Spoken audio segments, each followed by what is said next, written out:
Hey everyone, this is PrinceBrightstar, and welcome back to Final Fantasy XIV.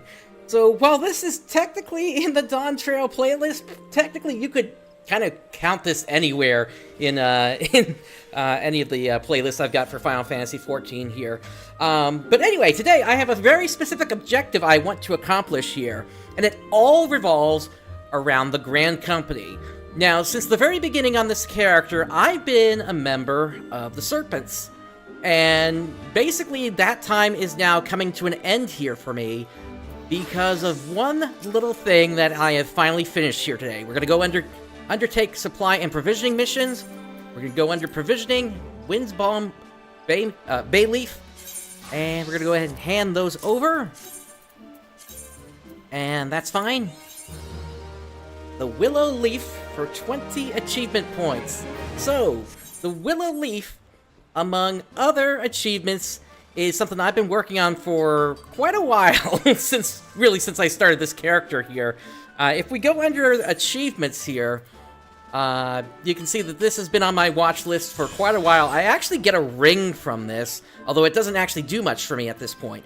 But if I go under Grand Company over here, you'll see that everything aside from 3, or actually no, 2 now at this point, 2 achievements are done. And the thing is, those 2 achievements can be done regardless of what Grand Company I'm under, because these are related specifically to leave quests. So, now that I am done with everything related to the Order of the Twin Adder, basically it's time for me to pick a new one. So, let's go ahead and teleport over to, I think I'm going to go with the one over in Limsa Luminsa here.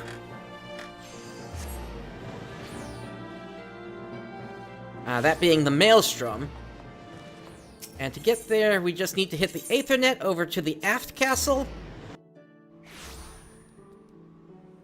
And make our way across the bridge.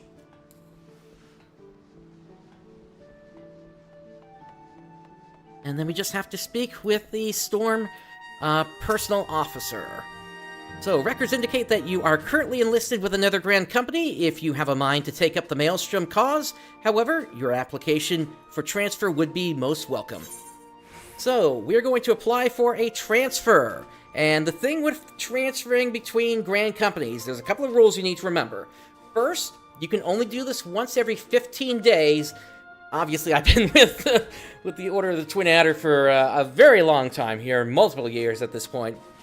Second thing you need to remember, the second time and beyond that you do this, so when it's time for me to look at Thanel and Ul'dah, their Grand Company, it'll be, I'm going to have to pay 50,000 gil, and anytime after I would also have to pay 50,000 gil.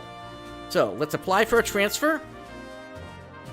It appears you're in the midst of a task to your current company. Oh, okay. Let me cancel those out then. I need to get rid of this. These are a couple of leaves, which we can easily get back in a little bit here. And we probably are going to need to get them back, if I'm being honest. Okay, let's try that again, shall we? Apply for transfer. Excellent! You would be a most welcome addition to the Maelstrom. Now, according to our records, this is your very first transfer. The transfer fee will be waived this time only. Please be warned, upon switching allegiance, you will be unable to equip items issued by your previous Grand Company. Moreover, PvP EXP and PvP rank obtained as a member of your previous Grand Company will no longer be recognized. However, these PvP rewards will not be lost, they will be retained. Should you elect to re-enlist in a Grand Company, any previously obtained PvP rewards will be recognized once more. Conversely, all Adventurer Squad data is carried over when you switch allegiance. Until you reach the rank of Second Lieutenant in your new Grand Company, however, you will be unable to enter the Squadron Barracks. Please note that once you have switched allegiances, you may not do so again for 15 days Earth time. Finally, be advised that a registration fee of 50,000 gil is required for all but your first transfer. Let us transfer to the Maelstrom! Congratulations, you are now officially a soldier of the Maelstrom. And already we've gotten one achievement just by enlisting. And that's, and basically, if you're trying to hunt achievements down, this is exactly why you would do it. The very same achievements that you can get in one of them, let's see. May you serve Luminsa well till sea swallows all. The very same achievements that you could get in one Grand Company are also available in other Grand Companies, each coming with their own set of achievement points as well. And hey there, Visono. Glad you were able to make it. So today we've joined the Maelstrom, and we have a bunch of achievements, but my priority is going to be grinding out seals in order to rank up here. Now, let me just take a quick look at what the requirement is here. Shadows Uncast Maelstrom. So, I need to first hit rank Sergeant or First Class in order to pick that one up. So, to begin, we can try to apply for a promotion. You are currently Storm Private 3rd Class. To qualify for Storm Private 2nd Class, you must fulfill the following requirements. And as you can see, our seals did not carry over. If I bring up my seals from the Order of the Twin Adder, they are grayed out here. So I'm basically starting from scratch with this new Grand Company here. And that's basically what we're going to be doing here. We're going to be grinding out a whole bunch of seals here today in order to basically get this ranked up here as quickly as we can. But there's a whole bunch of stuff that we can do in order to make this move along quickly here. So, now, some of you would probably say the roulette. And yes, I would agree with you. The roulette is definitely a way to get some early seals. And in fact, that's how we're going to start. We're going to go ahead and start with Guildhouse. I'm going to hold off on leveling for just a little bit, because we get 5,000 seals out of that. But the thing that I don't want to do is overcap too early here. But let's go ahead and hop into Guildhest. Okay, there's a wait on that. Let me try that with Healer. There we go.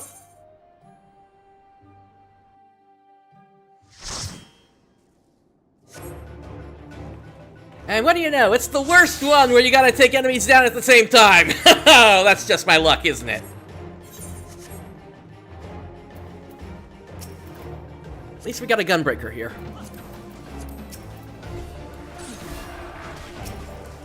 I'm gonna apply my arrow to all of them.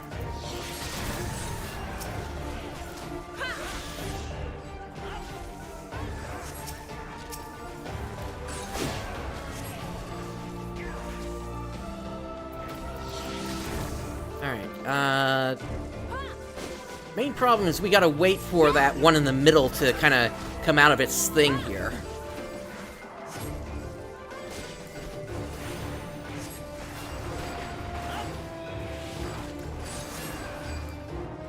Yeah, he's invulnerable even when there's nothing up around him. That's a bit of a trick, isn't it? And this is why players hate this one the most.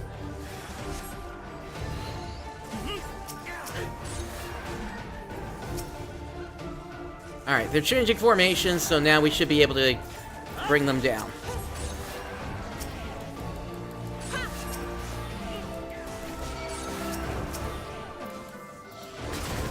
Let me give the tank a heal here. Oh.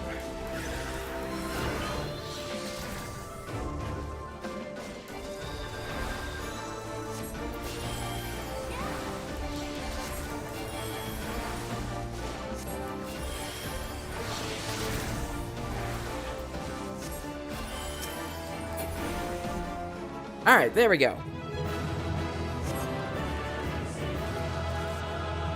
And then we just have to talk to the soldier at the end.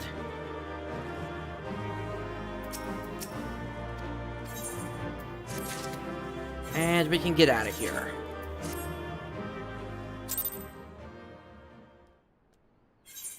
And just from that, we got 795 seals, so that's not quite enough for what we need just yet here.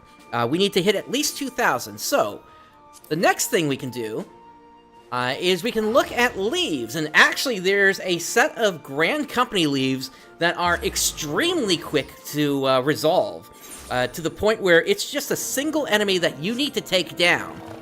And frankly, this is probably going to be one of the most efficient ways to get seals today.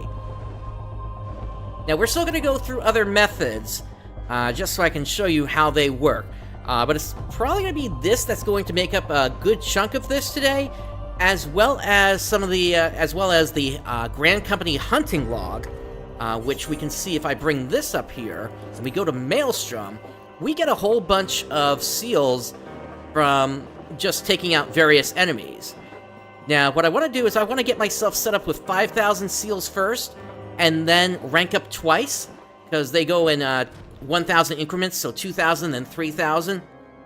We'll get up to the one for 4,000, and then we'll start the one for the leveling roulette. So, let me bring on Warrior here. And so there are 3 specific Grand Company leaves that we're looking at here.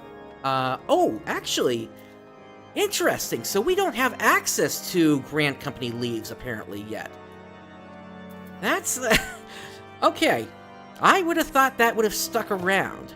Let me see here. What did they say? There is... if it is company leave you came for, I must ask that you return once attaining the rank of Sergeant 3rd Class. Okay, so then, in that case, we're going to shift over to the Grand Company hunt then. So, Eastern Thanalan, and we're just going to roll through these really quick.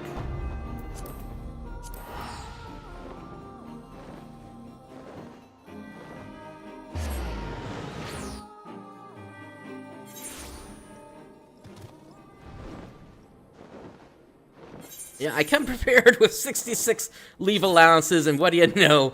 The game is already trying to block me from doing stuff here. Alright, these guys should be down here.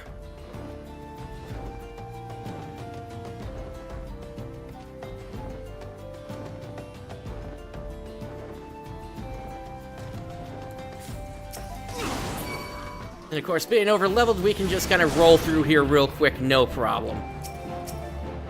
And that's basically more or less what this is intended for. This method I'm showing you here today. We're just gonna roll through this as quickly as we can. That's the first hunt done. There's a Heckler Imp near Halatali, which is over this way. Or actually, no, Halatali, that would be inside the dungeon, wouldn't it? Be. How much is inside there? Okay. All of these we can clear through, and then we'll get these once it's time to do a different set. Let's alright, so we're gonna go to East Shroud then.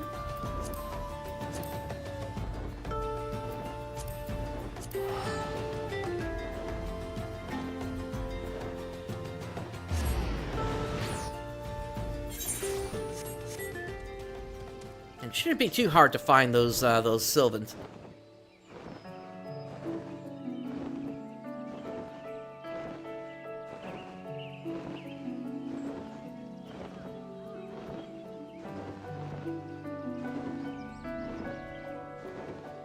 More than likely, we're gonna find them up to the north here, or maybe even to the west a bit.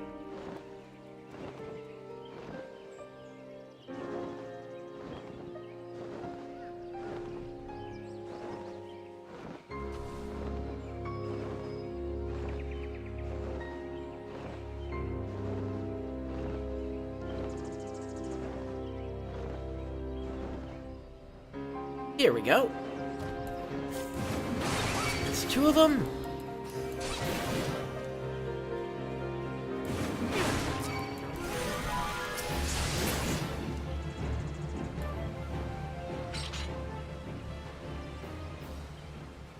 Alright, and then these over here are level 43. Those are higher than what we need.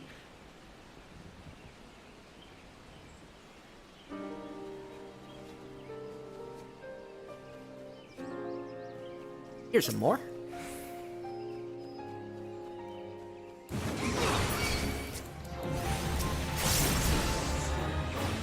Alright, there's the first of them. And there's the second one. So we got both of them down. And now we're sitting at 1,181... Or no, we're sitting at... Where are we? 1,737 seals. So next we've got a kobold pickman. And that is going to take us over to Upper Lenosha. And the thing is, we need to get this done anyway. There are rank up requirements that require that you get both rank 1 and 2 of this done.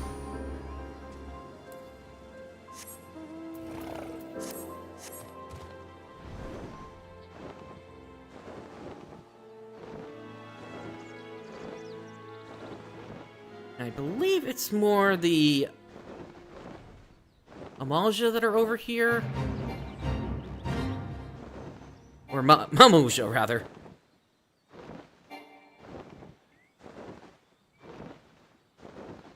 Yeah, if we're looking for kobolds, they're gonna be more on the west side, I believe.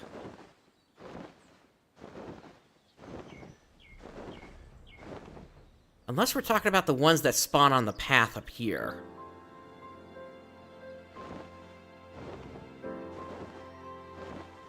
Oh, yeah, P rank.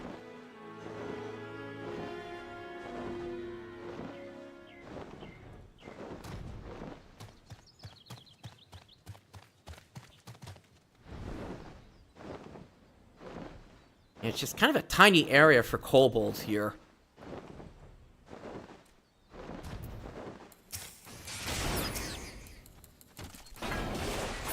Verify this is the right spot. This is Zelma's Run. We need is Oakwood. So yeah, we need to head to the west side.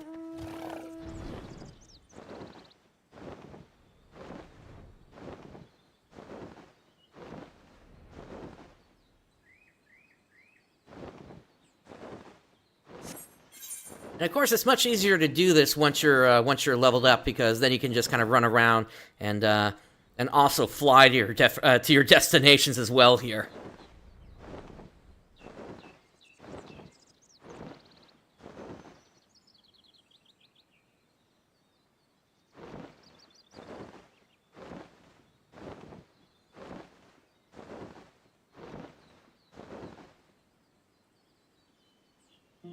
All right, Oakwood.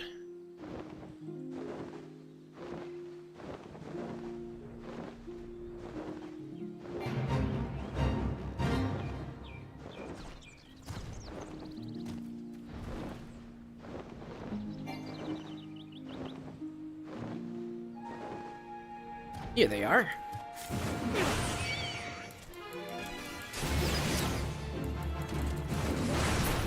Alright, just need one more of those pickmen, and then we'll be good to go.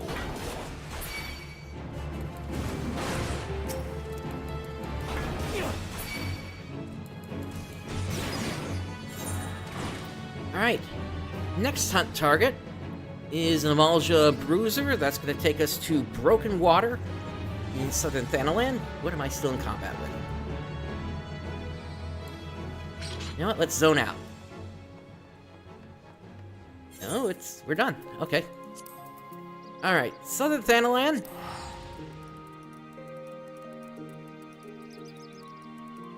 Let's see, Broken Water. Yeah, not Forgotten Springs. Broken Water is a little bit, I believe, east of Little Alamigo.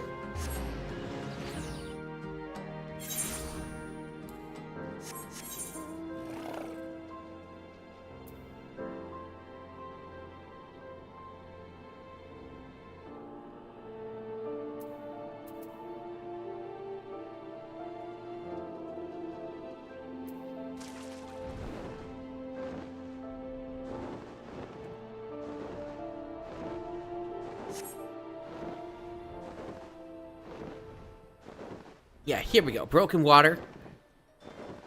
Which means our targets are right here.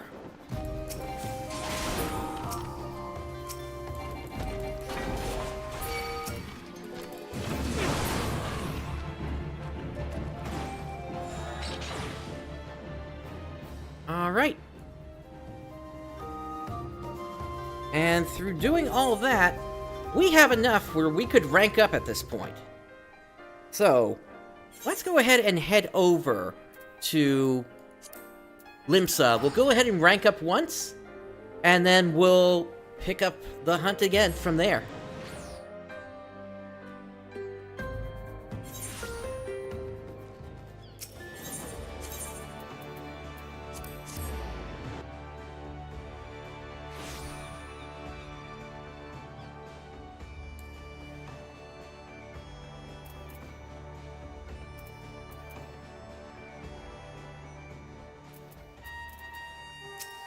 Alright, so we're going to apply for a promotion.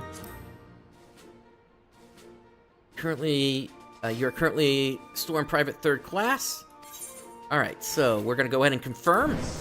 In the name of the Admiral, I hereby appoint you the rank of Storm Private 2nd Class. May you ever serve the best interest of Limsa Lominsa, till sea swallows all. Alright, and with that, our seal cap has gone up. And like I mentioned before, we're going to continue on with the seal hunt now. Now, I stopped when we saw Halatali a moment ago because that's a dungeon. And so now that we're at 15,000 as our cap, I think we can go ahead and head in there now. Realm Reborn, Halatali. We're just going to unsync this.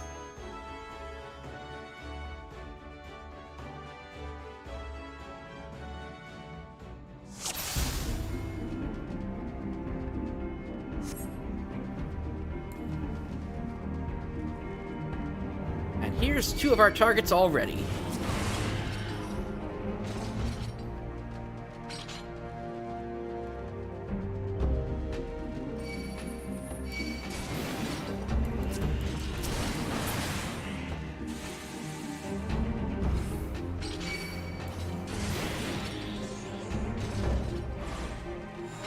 Alright, that's the Heckler Imp. And that should also be the Doctor.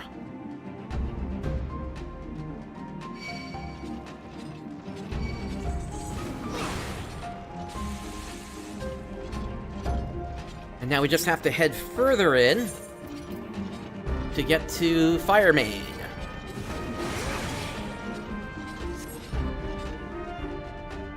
And there they are.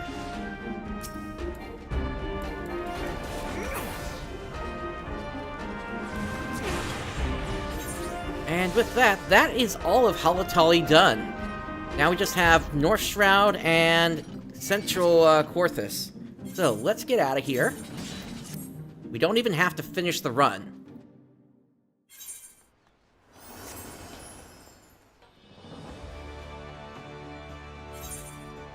Alright, so let's head for North Shroud first.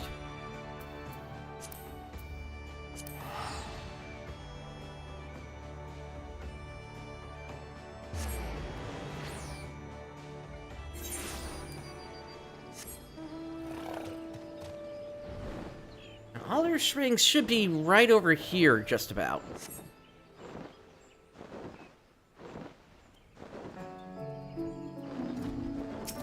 Yep, here we are.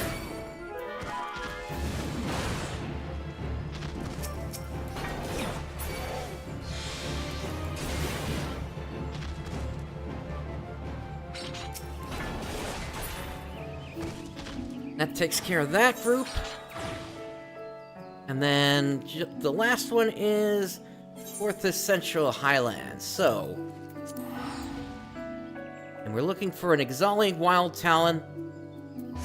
That should be to the east, if I'm not mistaken.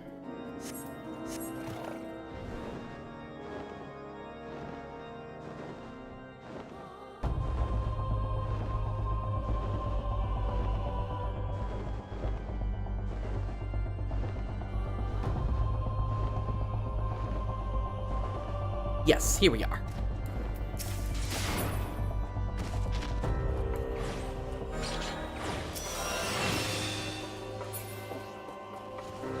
Oh, and actually that was all we had to do, just a single one. Alright, so, with that, we have completed all of the first rank of the hunting log. Now, we need to get to Storm Sergeant 3rd class or higher to unlock the next rank. So, based on where we are currently, we have 3,000 seals. So that is enough for the next rank up. So we're going to head back to Limsa to do that.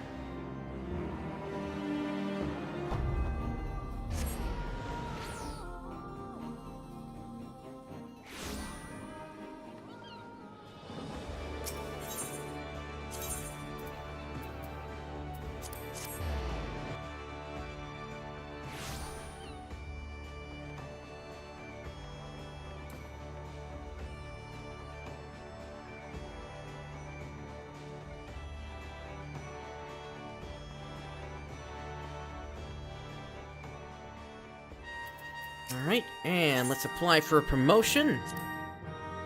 So, you're currently Storm Private 2nd class. Let's apply. And in the name of the Admiral, I hereby appoint you to the rank of Storm Private 1st class. Alright. Now, earlier, I pointed out that we could do the leveling roulette. So why don't we go ahead and do that now? This will give us over 5,000 seals here. And it is an instant pop. Let's see what we get today.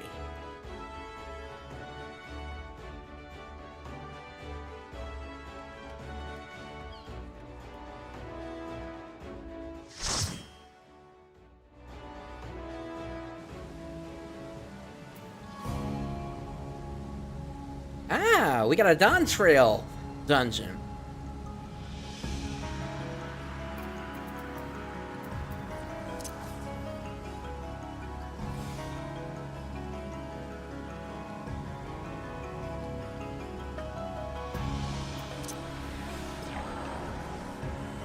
Looks like we might have a new healer here as well.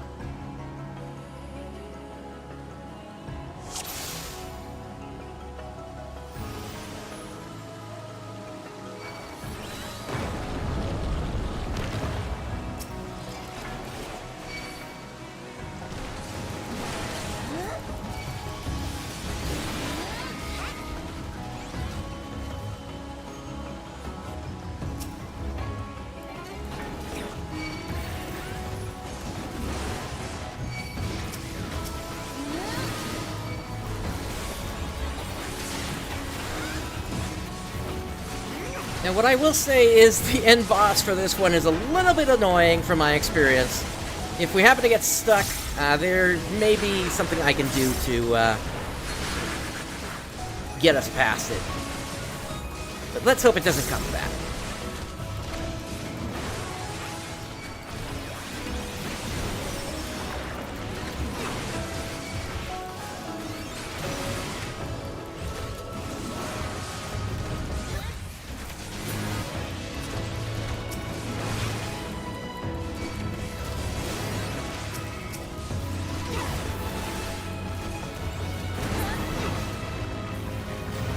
Alright, first group down.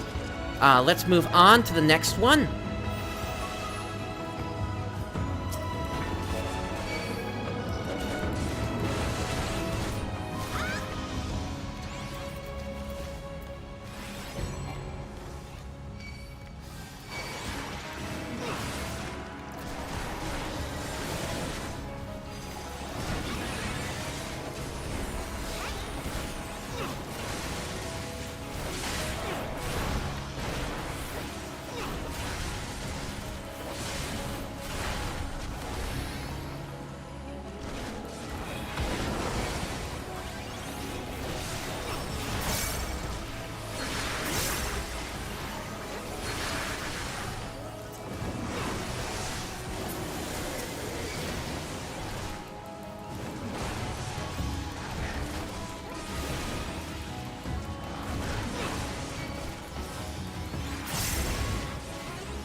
Alright, on to the first boss.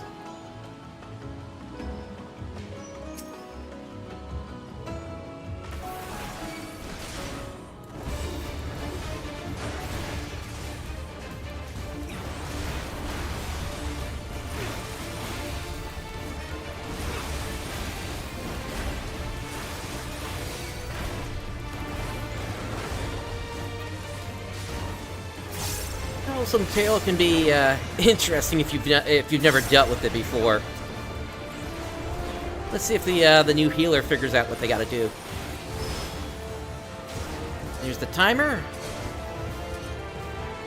I'm gonna say no.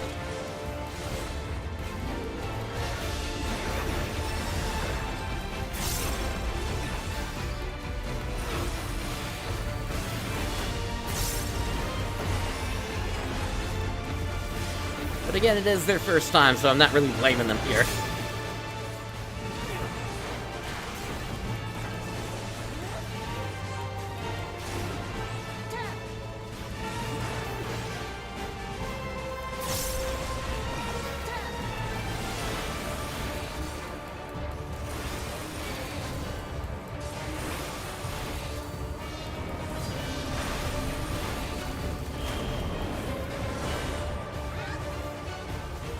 Just gonna find the hole based on where things are gonna get blown to.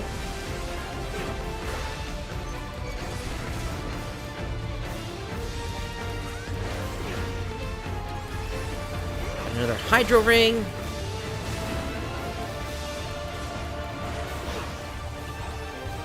And Troublesome Tail again, except this time it has to do with the bubbles.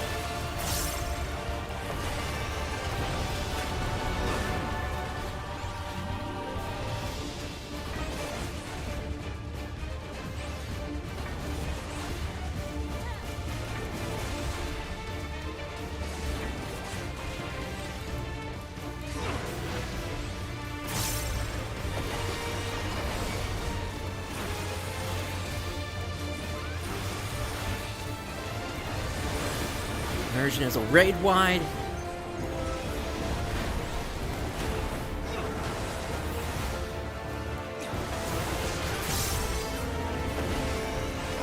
Alright. Again, just watch where these bubbles are going to go to.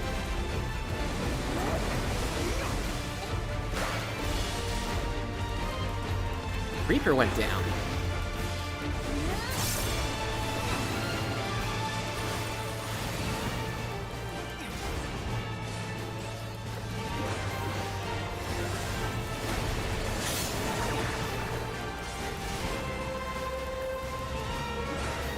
Alright, and we are repeating mechanics, so bubbles once again.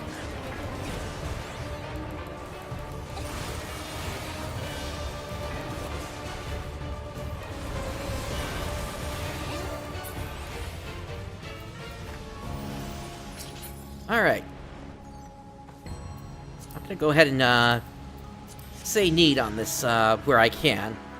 And the reason will become evident very shortly here.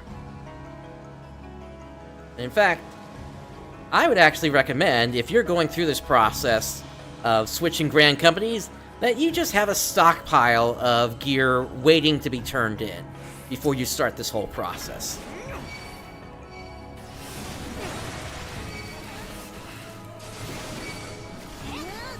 But yeah, if you haven't figured it out yet, we're basically grinding this whole process out up to First Lieutenant, which I believe is the point where I will get stopped.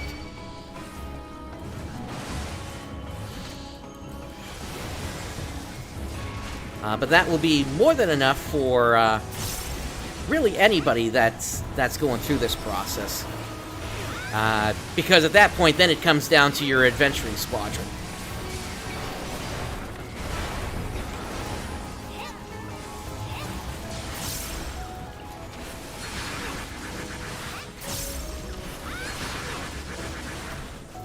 Wolf, no, there should not be any spoilers. This is basically me taking advantage of an ARR function today. It's just I happened to get a leveling roulette over in Skydeep, which is 7.0.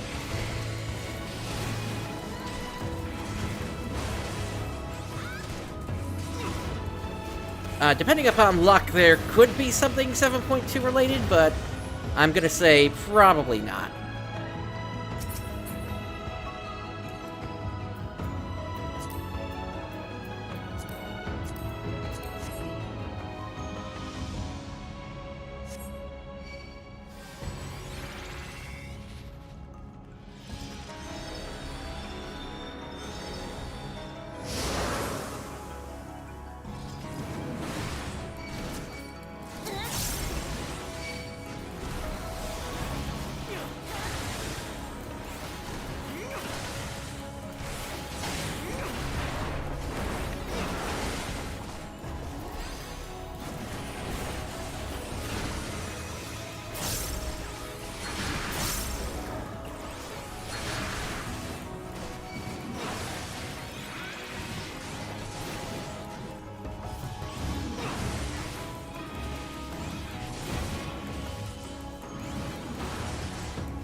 Alright, here comes the second group.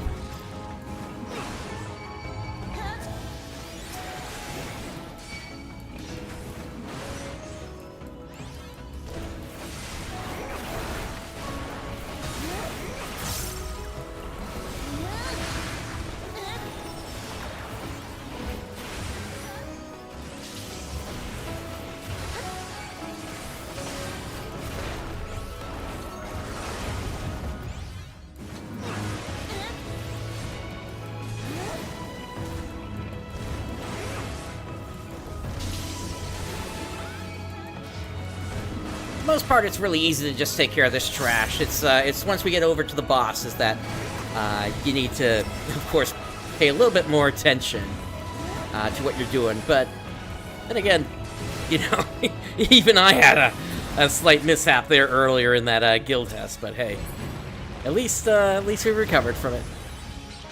All right, on to the second boss here.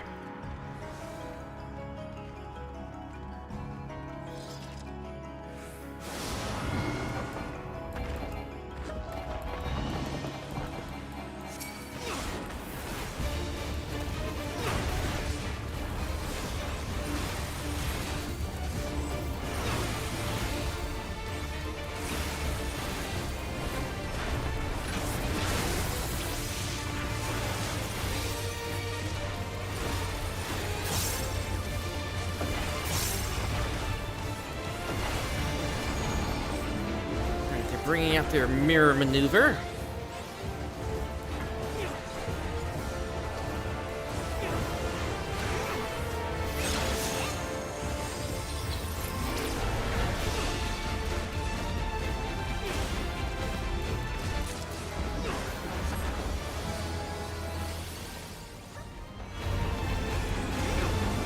Next, we got a bunch of line AoEs.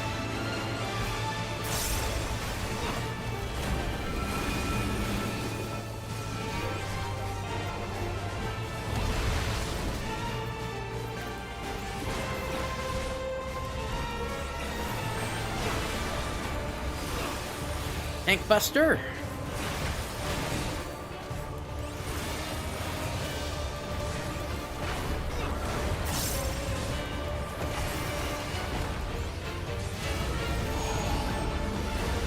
Alright, and here we go. Simple way past this is just to go across to the other side of the line. You should be safe.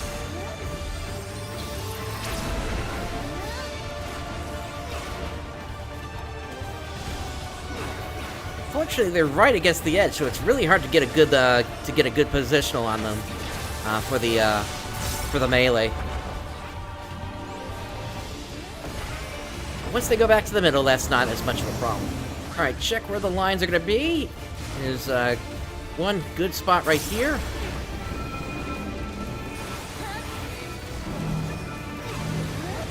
And spread.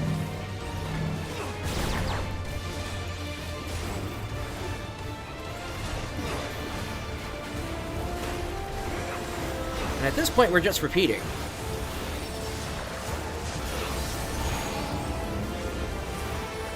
watch where they're going. Go across.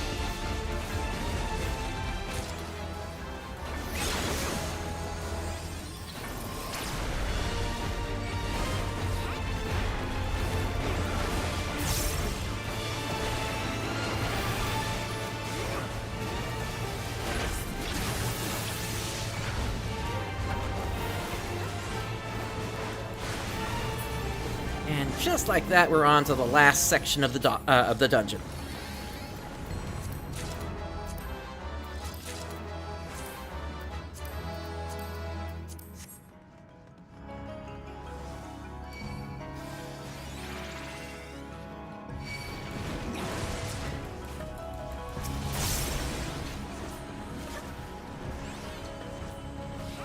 Now, I like to pull these guys up here, just so that the ranged and melee have a chance to get some attacks on them while I mitigate through movement.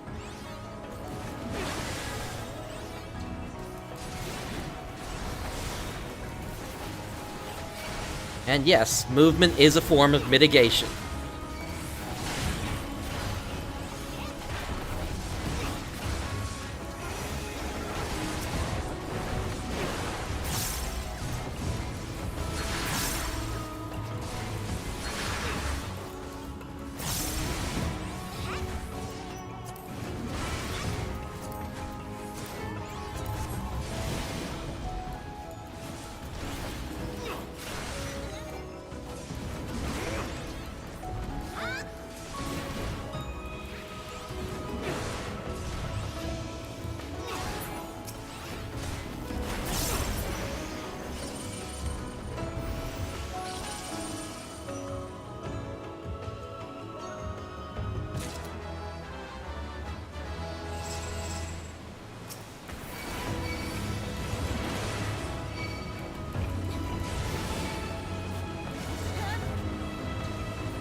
Let's get both groups together.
These two have a bit of health here, so they usually take the longest to take down.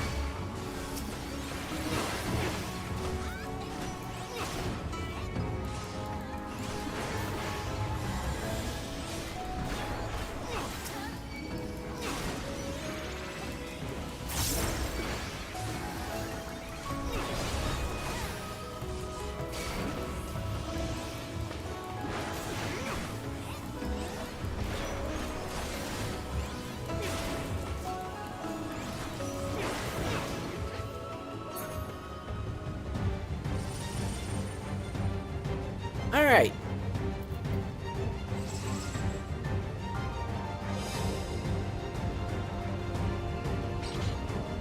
Looks like we're all here. Let me do a countdown of 10 seconds.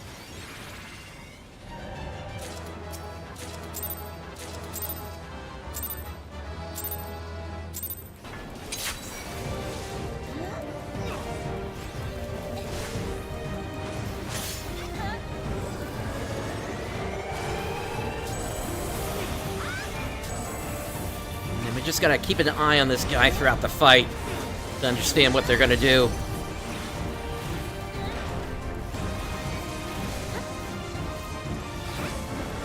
It's not one where you can really easily just kind of, you know, like not pay attention.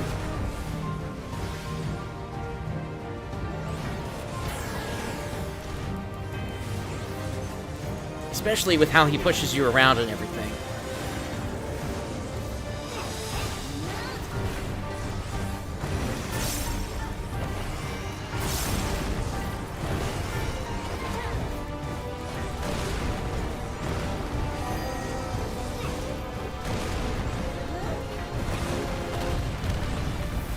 Now, it is possible to mitigate some of that through arm's length.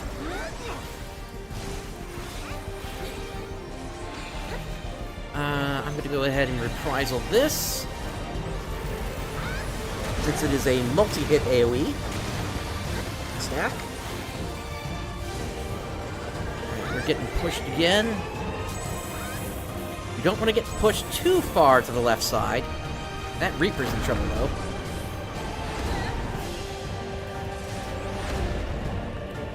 Actually, the machinist was as well.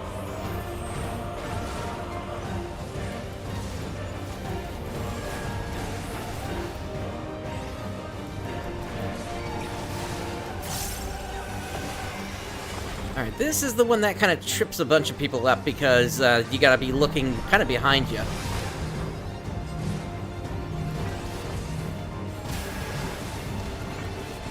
And then they do it again fairly quickly after. I'm going to shake it off on that. This is a single hit.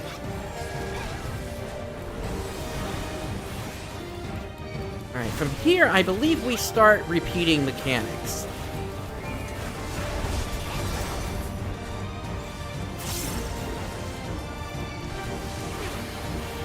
Yeah, here comes Maul work again. Now, usually, they alternate the order for where the last thing comes out. So in this case, I'm going to stand off to the side. Yep, it's going in the middle.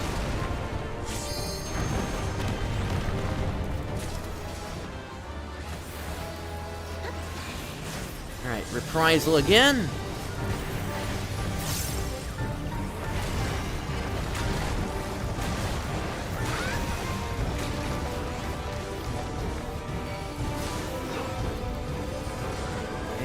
We keep an eye on the fist, and that determines which side we need to go to.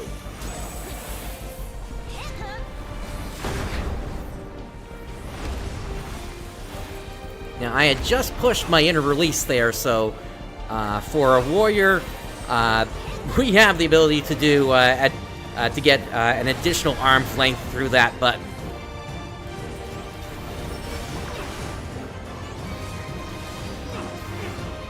All right, here we go. Stack.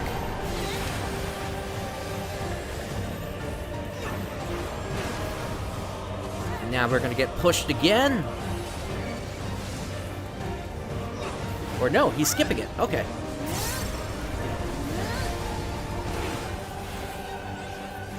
Ah, there it is. Now I'm going to arm's length this one so I can stay back here.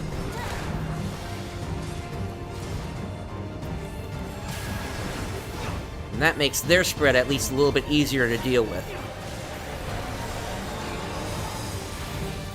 Alright, reprisal once again.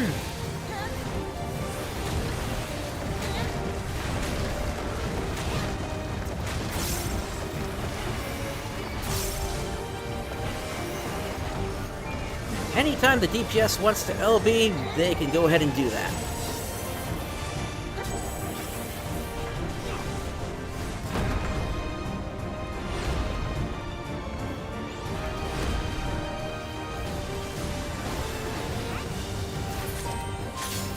Alright, down we go, or down they go. We got a Storm of Seals.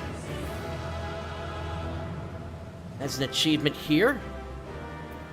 We'll go ahead and grab the rest of this as much as we can, and then I'll pass on the music. Props to the healer for keeping it together there, even though they were not at max level. Alright, so that run is complete, and let's see. Yeah, we got over 5,000 Storm Seals from that, so that is definitely enough for us to Now go ahead and head over, back over to here and get yet another promotion.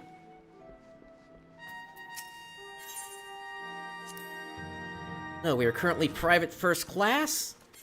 And we need 4,000 seals. We've got 5,559 currently.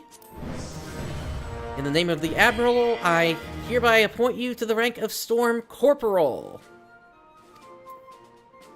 Alright, so we need one more rank for some stuff to start unlocking for us here. Now, for this one, we need 5,000 seals. And obviously, we have a bit to get there. Now, one thing that we could do, in order to get some of these seals, is we can start to look at some of the requirements here for basically crafting different things together. And I think this is probably going to be one of the quickest ways for us to do this here. Now, I know I've got some Ronique steak on me. In fact, I've got 82 of those, so I'll go ahead and hand that on in to begin with. And we'll hand it in as a high-quality item, and keep in mind, when you hand in something high-quality, it doubles the seals you get. So we'll deliver that. And then, Claro Walnut Grinding Wheel. I believe I've got something better than that at this point. Let me see. Oh,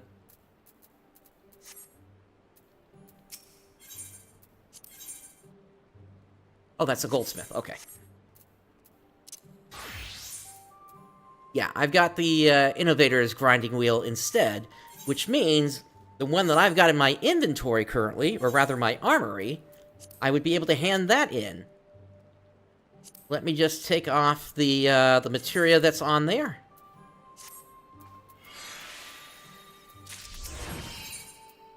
And then we'll undertake. And the thing is, keep in mind, your list is going to be different each day, so you're going to kind of have to figure this portion of it off on your own here. Other options that you do have in order to get past this is you could technically run the leveling a leveling dungeon again, and that would get you another 4,200 seals. But this is just shortcutting it, so I don't have to do that again here. All right, we're gonna hand this over, and this is gonna give us over, looks like 3,700 seals. So that will definitely be enough. Because now we're sitting at 7,133 seals. Let's apply for a promotion.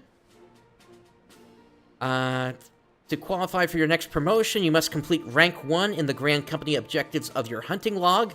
I see that you have already done so. Very well, I shall make the necessary arrangements for your promotion. You're currently Storm Corporal. Confirm.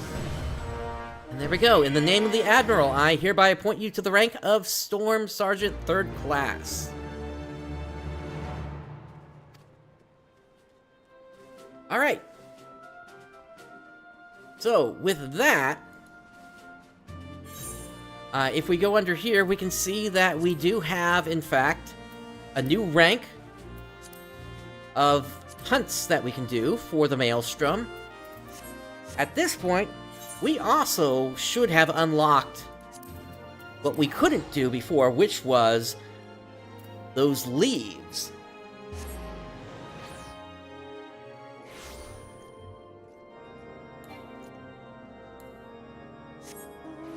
So let's make our way over to the west. Here in Korthus.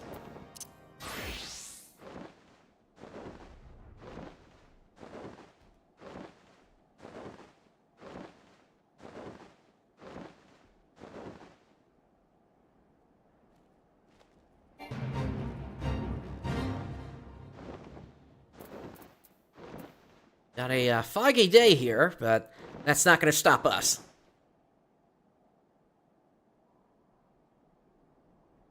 Alright, yes indeed, I see it on the minimap now. They are available.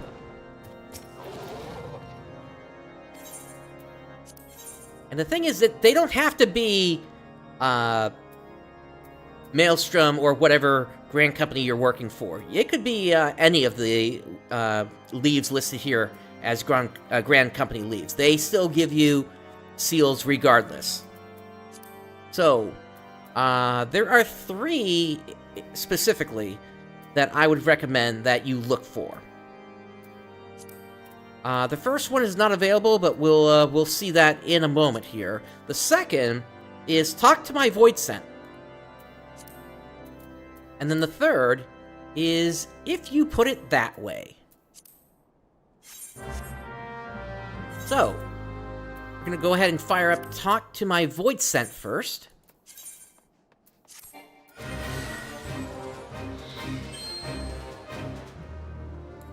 And there is our target.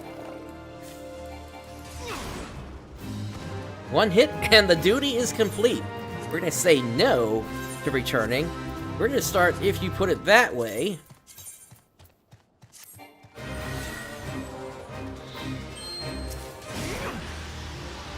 And that one goes down as well. Let's return to the nearest settlement now. And we're going to go ahead and collect the rewards.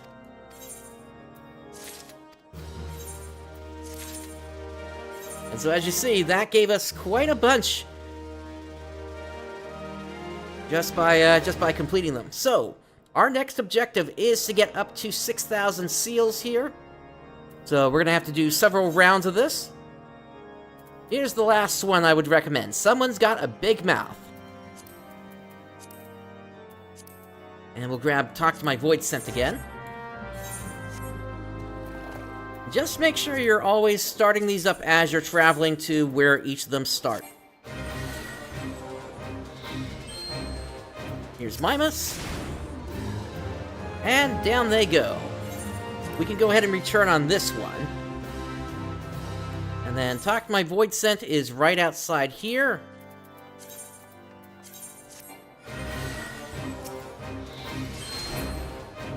And down they go. Let's return and hand these in.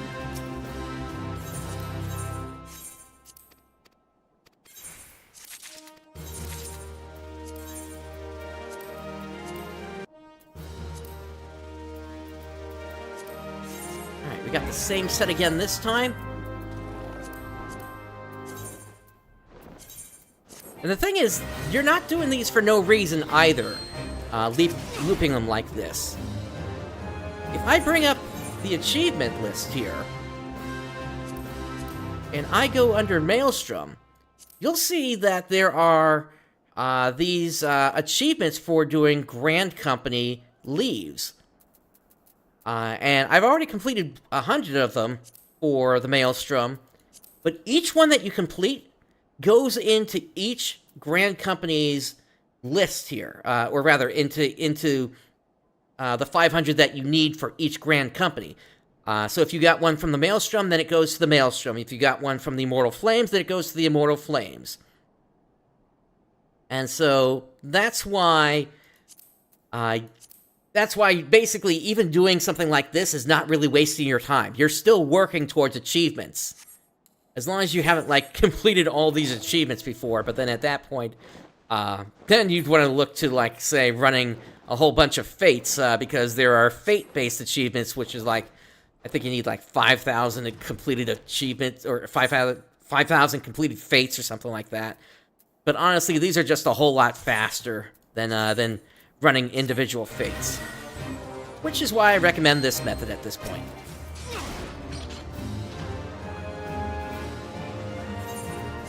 And yeah, you could also have, say, started those provisional missions earlier, for getting the earlier seals. That's certainly another option available to you. But you would want to be comfortable with making sure that, you know, you've got the materials to put that stuff together. I was lucky that I already had that Claro grinding wheel available to just hand in. Alright, where are we sitting? We're sitting at 4,169. We need to get up to 7,000, so we still got several more rounds of this to go. Now, the other thing is we are going to have to also turn our attention to that hunting log. Let me just see what we've got in here again. Yeah, so this is all stuff that could technically be taken care of later on. But I guess we could also start it now as well here. Let's see. So, Southern Thanalan. And then if this is definitely going to give us enough, no question about that. Southern Thanalan. It's a Goli Desert. Let's go to Forgotten Springs for that.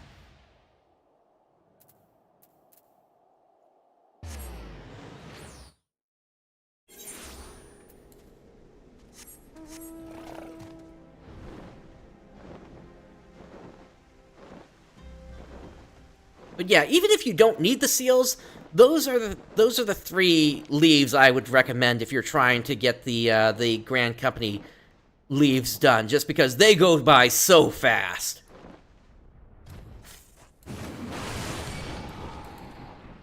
Alright, that's one of them.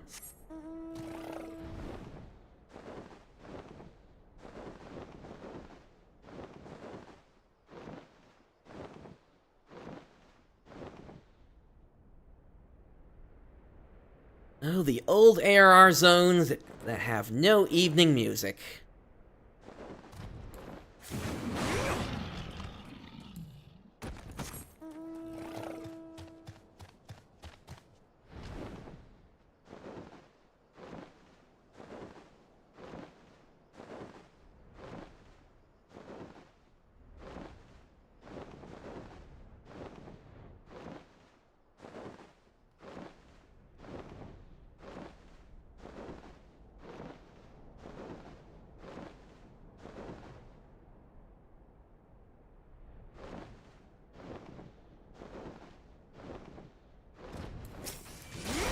Another one that we need.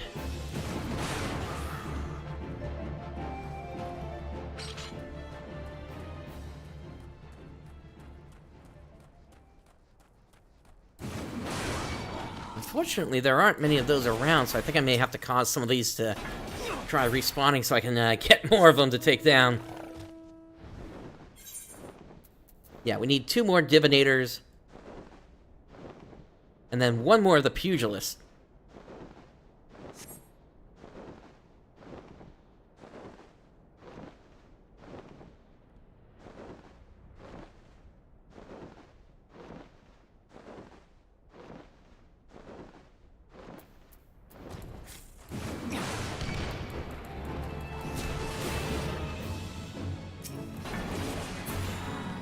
Alright, that takes care of the Pugilist.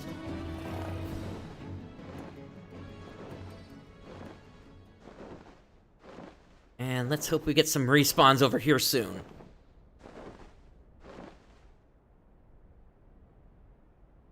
There might be some over in this cubby area over here.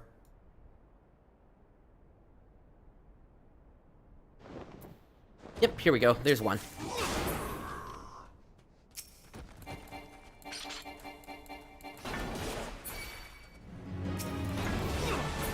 Alright, before I leave, anything else in this area? Southern Thanalan, the Sunken Temple of Karn. Alright, so let's head to Little Alamigo then. Now, this is talking about tempo bats, though, so I think this is actually going to send me into a dungeon here. So let's go ahead and head on in.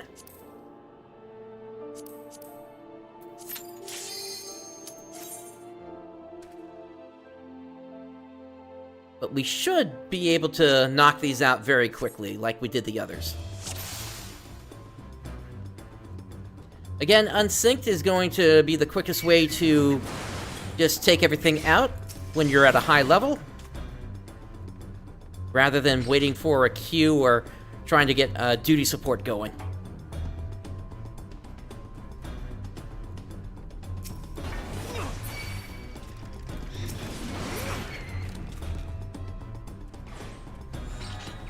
Alright, we're good on Temple Bats.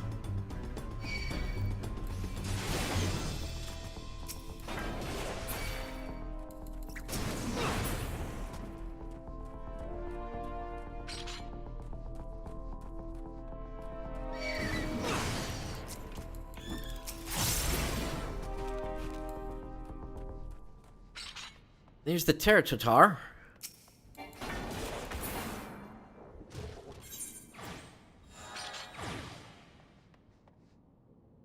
And then we just need the Condemned.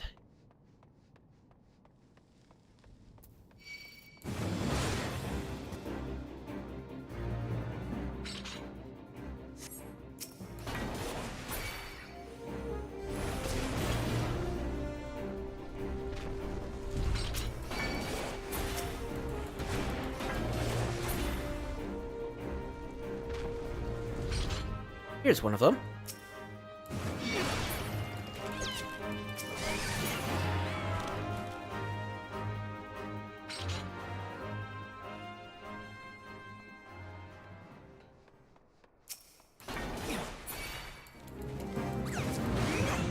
That's another.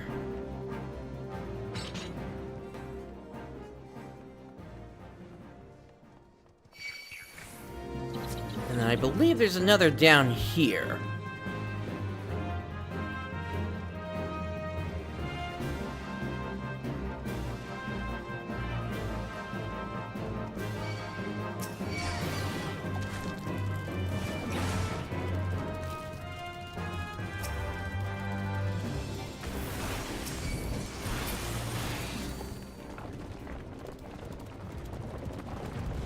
Don't worry about the treasure chests that are dropping in here. You're not going to get many seals out of those when it's time to start what's called expert delivery, as you should well know, which is the way you get the large majority of your seals.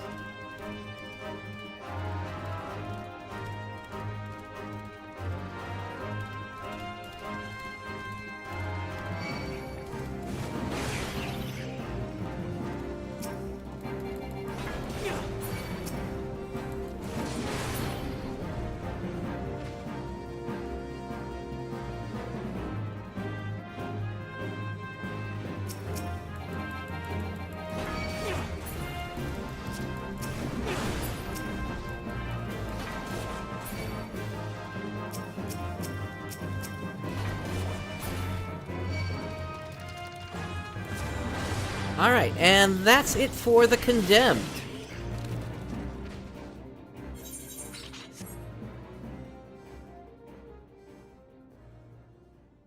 The rest of these are found outside the dungeon, so we can go ahead and leave at this point.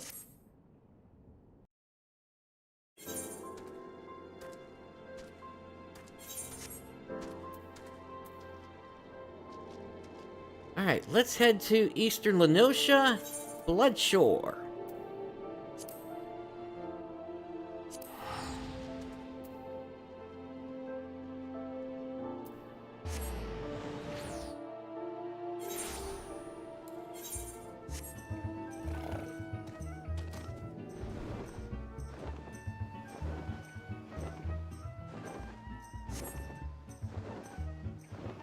I'll be in this area somewhere.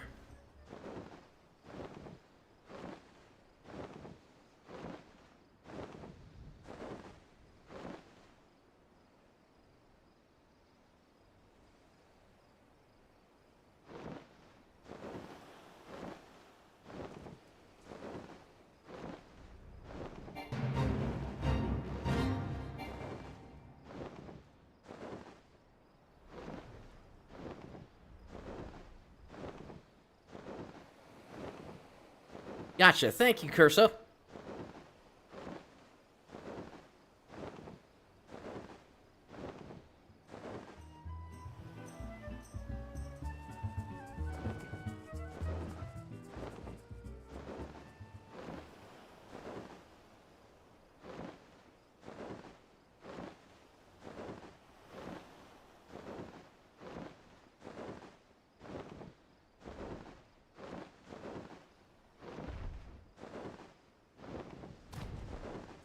Here they are.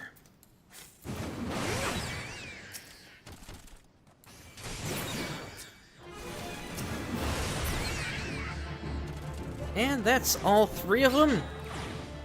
Move on to the next one, which is the Kobold Bedisman. That is Outer Lenosha, Iron Lake. In fact, we got a bunch of them here in Iron Lake.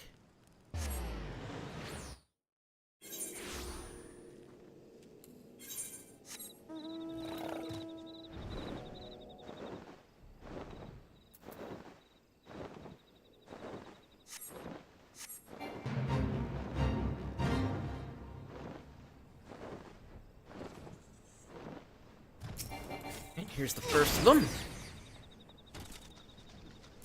And there is one of the kobold priests up there. Just need one priest.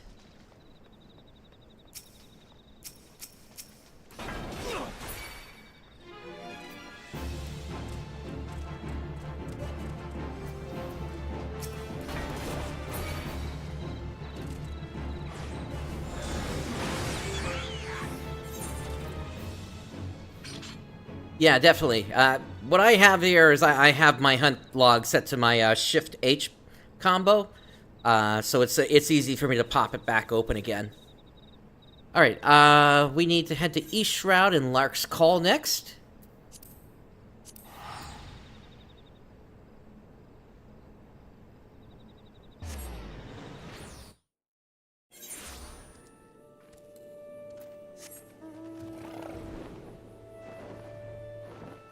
Now, Lark's Call is going to be across the bridge over here.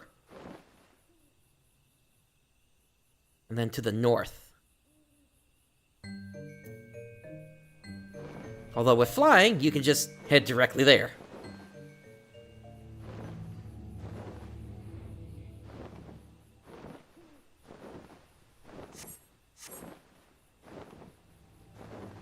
This is close to where we encountered the other group of them before.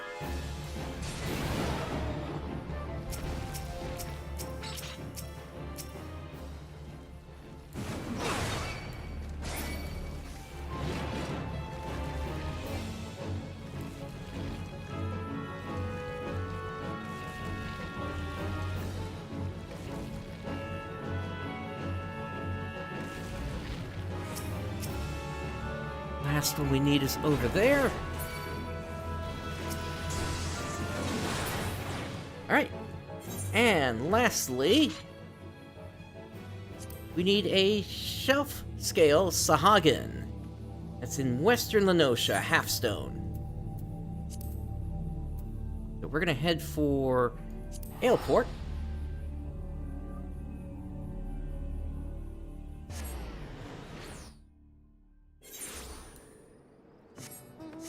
This should be near the gates.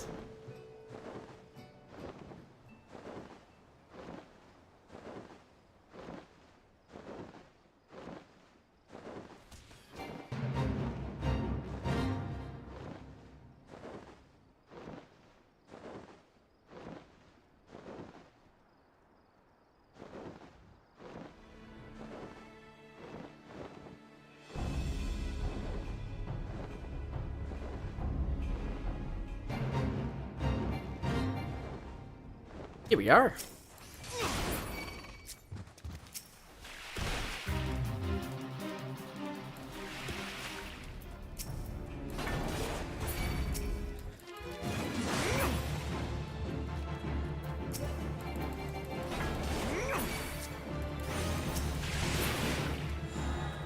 Alright, and that is all of rank 2 done for the Maelstrom. With that, we are sitting on 12,734 seals. Let's head back over to Limsa.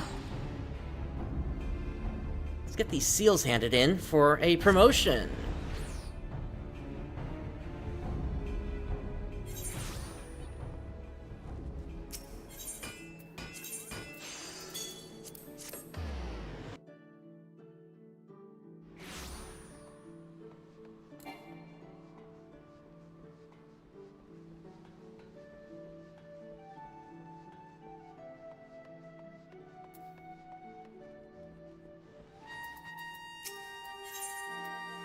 Alright, apply for promotion. We're currently Storm Sergeant 3rd class. Promotion. And you're now Storm Sergeant 2nd class. Yeah, they're definitely one way to get a bunch of seals quickly, especially the 3 leaves I pointed out in Quarthus not that long ago, because it's just a single enemy that you gotta take down. But now that we're at this point here, Sergeant Second Class, we now have access to expert delivery. So remember when I said you should bring a whole bunch of stuff ready to hand in? It's time to start handing in.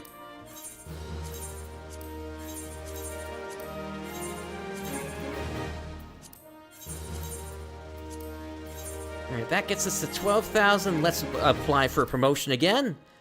This will get us up to Storm Sergeant First Class.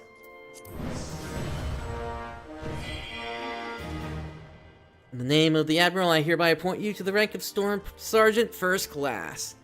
Alright, so, now, it's not just only handing in stuff, though. We have quests that we need to complete in order to continue ranking up. And for that, we need to talk to this guy over here.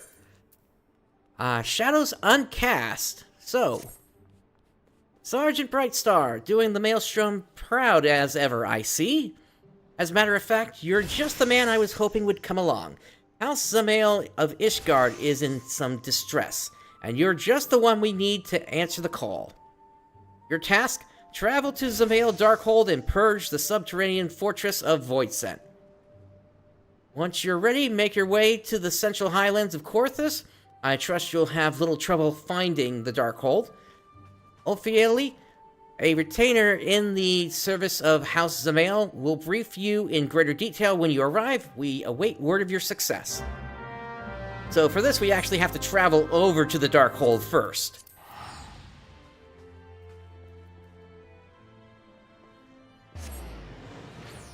And the reason for that is because this quest, regardless of what Grand Company you're under, is how you would unlock the dungeon for the first time.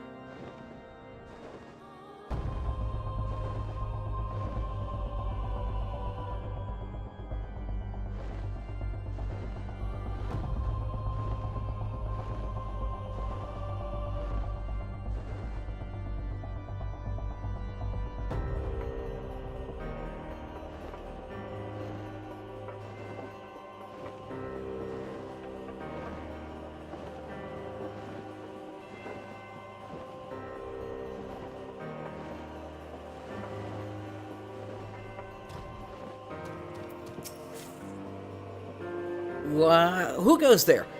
Oh, you must be the reinforcements. I beg your pardon. Recent sights have left me as skittish as an untrained chocobo. Zamael Darkhold. The name itself sends a shiver up the spine, does it not? The place has been infested by all manner of fearsome Voidsent of late. Why, I've even heard word of statues come to life. While we Ishgardians pride ourselves on seeing to our own defenses, the threat this time is simply too great. You'll see to those abominations, won't you?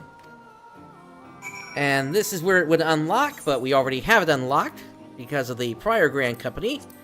So let's just head inside there. Once again, unsync so we can just get this done as quickly as possible.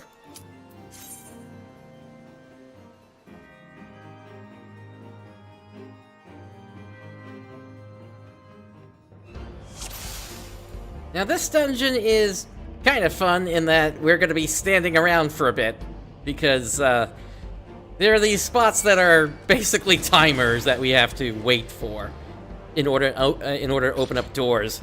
If you had seen my the series I had worked on related to not completing any of the MSQ, but still getting a character leveled up to level 50, Gladiator, then you would be familiar with that for the time that I attempted to come in here to try to get gear, and well, those attempts basically failing. I was able to get gear, it was just the wrong kind of gear.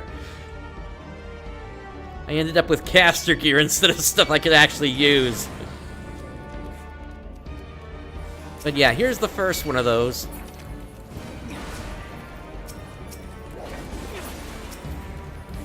Take care of all these while we're waiting on the timer here.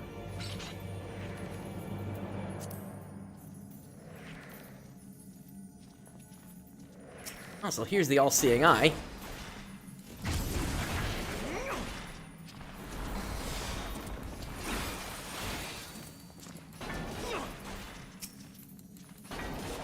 Yeah, it says it says they become vulnerable to attack, but not really.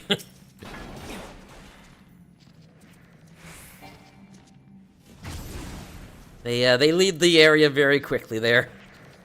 Would have been nice if I could have taken them out before. Oh, there we go. I finally got a hit in. 46,000 damage on that one, but obviously they kept all their health there. Oh, the programming quirks they used in order to make this stuff work back in the day.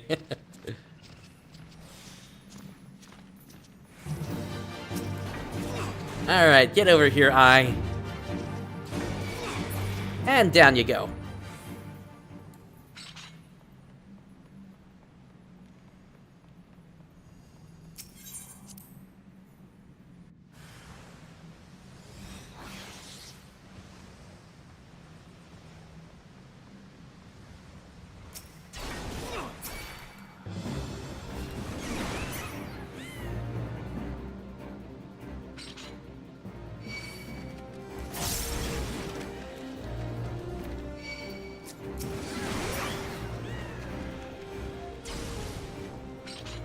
It's a shame you can't get pushed off that cliff anymore. That used to be some of the funnest stuff that would happen when a player just got knocked off.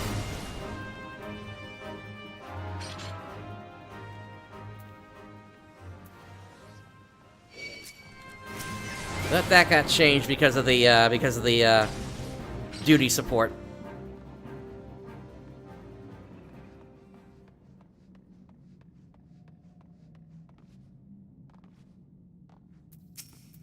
Alright, for this one, I'm hoping to get a beat on him, and down they go, even before they climb down.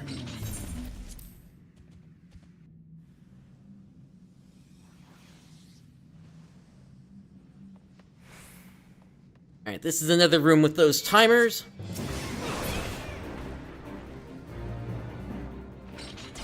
And we're just gonna have to endure several of these explosions here.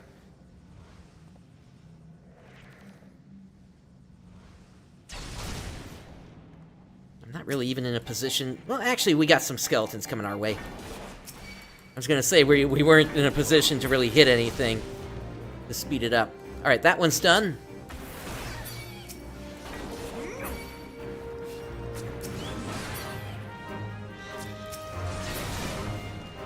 As soon as we finish this timer, that door is gonna open over there.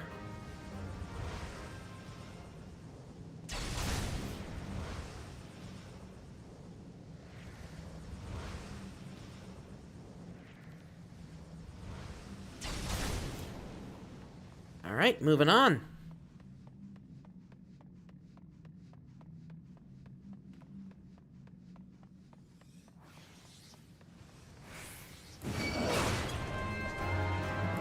Yeah, I hear you on that. What are they afraid of? Damage? You have a healer. Alright, Grimbatol. This is, or Batrol, rather. Nice, got him before he could do any of his crystal stuff. If you don't do that in the quick enough, he's gonna start going invulnerable, and you basically have to break some crystals then. Alright, that one is done. Let us make our way back over to Limsa.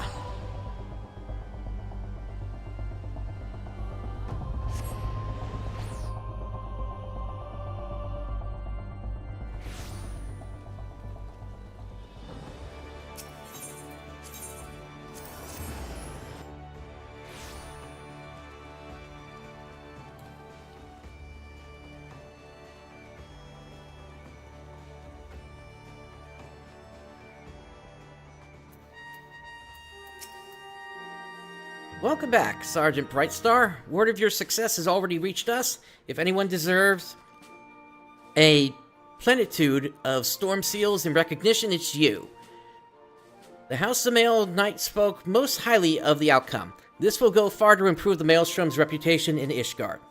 Rest assured, your superiors will hear directly from me of your efforts. At this rate, it won't be long until you have a shiny new rank to show for yourself, I'd wager.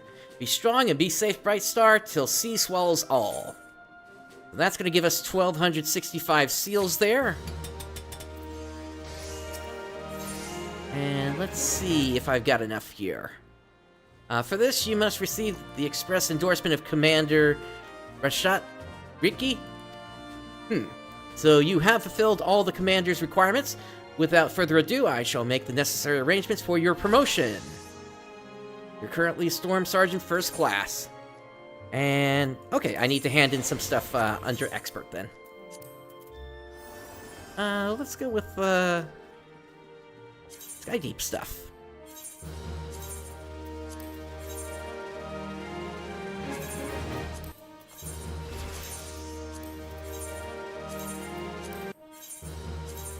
And this should take care of the rest of the seals that we have to worry about.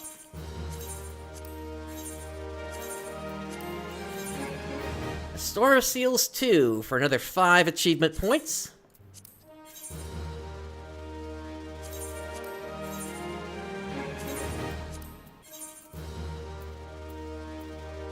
I also got this Anabasis stuff as well.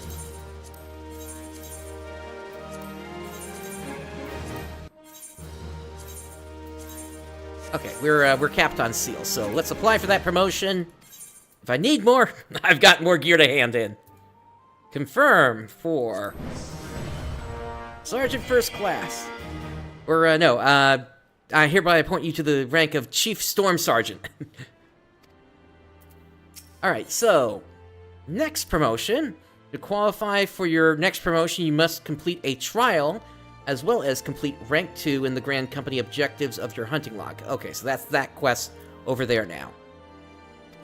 So let's go ahead and talk to them once again. Sergeant Brightstar, ever the shining example to your fellow members of the Maelstrom. Time and again, you have risen to the call. Today, I would give you the opportunity to add to your growing list of accomplishments. In return for battle chocobos provided to us, the Holy See has petitioned our aid in purging the cavern known as the Aurum Vale of its most foul inhabitants. Our contact from Ishgard, Sir Willie Loomis, will apprise you of the particulars of the mission upon your arrival. Alright, so this is to unlock the Aurum Vale.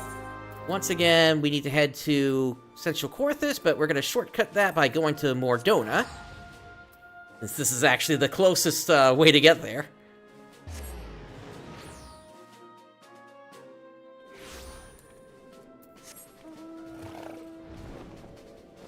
Just a quick flight over to here.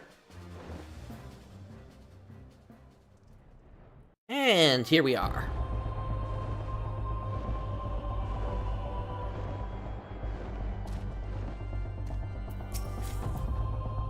From the Maelstrom, I presume? Yes, I suppose you should suffice. The Holy See is not wont to beseech assistance from foreign armies, but the task before us is a daunting one, and our own knights are occupied with matters of greater import.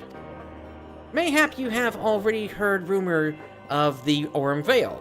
Many a miner has been lured into its cavernous recesses by promises of vast fortunes to find only death, and doubly so. If the noxious fumes don't get them, the carnivorous fronds that lurk are happy to oblige. While there is little we can do about the former, dispatching the latter would go far in sparing the lives of unfortunate treasure seekers. So it is that we turn to you. Alright. Let's head inside the Aurum Vale now. Once again, this is a full dungeon run we need to complete. But again, I'm restricted.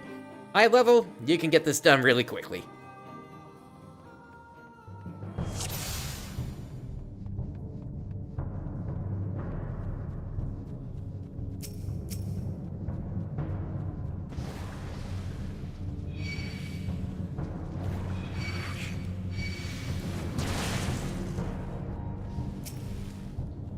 First boss is the locksmith, and they're down.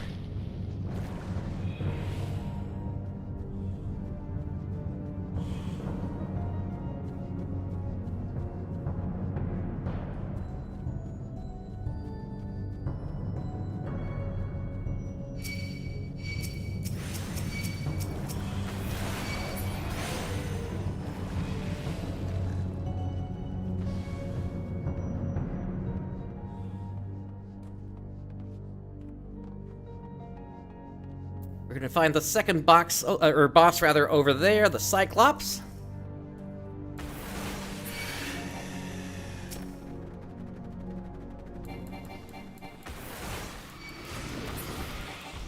They are down just as quickly.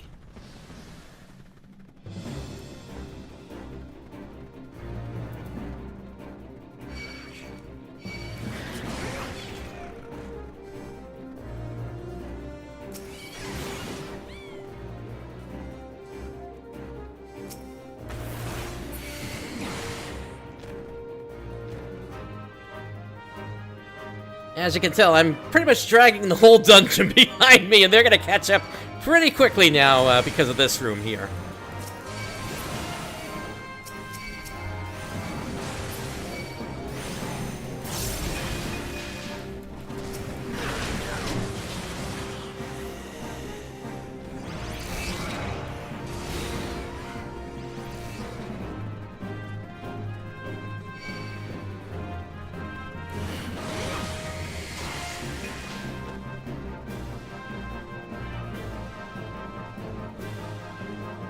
Alright, and on to the final boss. And they're down.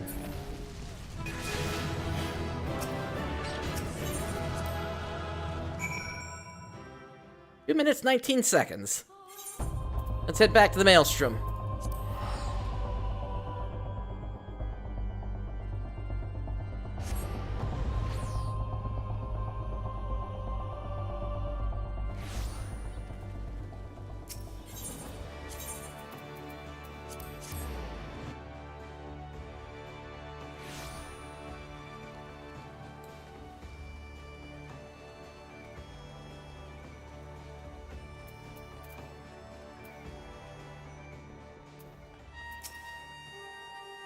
I had no doubts that you would triumph, Sergeant, but the swiftness and certainty with which you have done so is impressive indeed.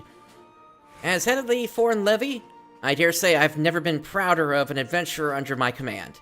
Rest assured that your deeds have been conveyed to the powers that be. I look forward to the day when I can congratulate you on a well-deserved promotion. Till sea swallows all. Another 1,366 seals from that.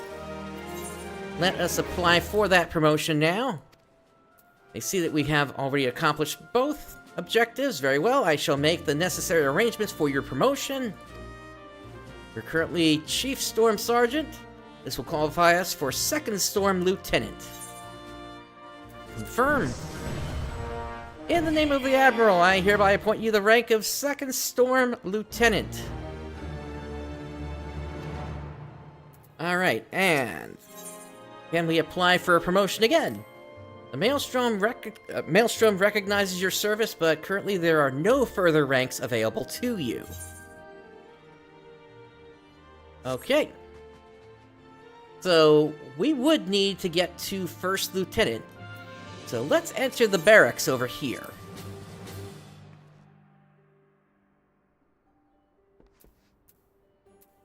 Hello, Storm Squadron Sergeant. The squadron has returned from their deployment. Oh, I left them on a deployment. Don't worry about that one. Don't need to worry about that one. Okay. Alright, hello. Commander, our squadron appears to be gaining a solid reputation within the Maelstrom. Expectations are high, and I think it's time we deployed the troops on a mission that truly tests the limits of their capabilities. A special promotion mission is currently available in the list of routine missions. Successfully completing this mission will increase your squadron's rank. Alright, so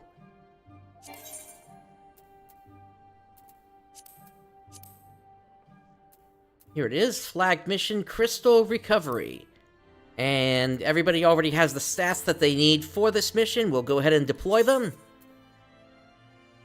And the mission will complete in 18 hours. So, and they're just saying the same thing again. So, this is basically the point where we get stuck for 18 hours. And unfortunately, there is no avoiding this here. Yeah, this is, basically from here, you complete this flagged mission, When they come back in 18 hours, you would be able to get yet another promotion to First Lieutenant. That would get you a maximum of 80,000 seals, compared to the 50,000 that you have currently. And then, after that, you just need to complete 5 unique command missions with the group, as well as completing the flag mission, Sapper Strike.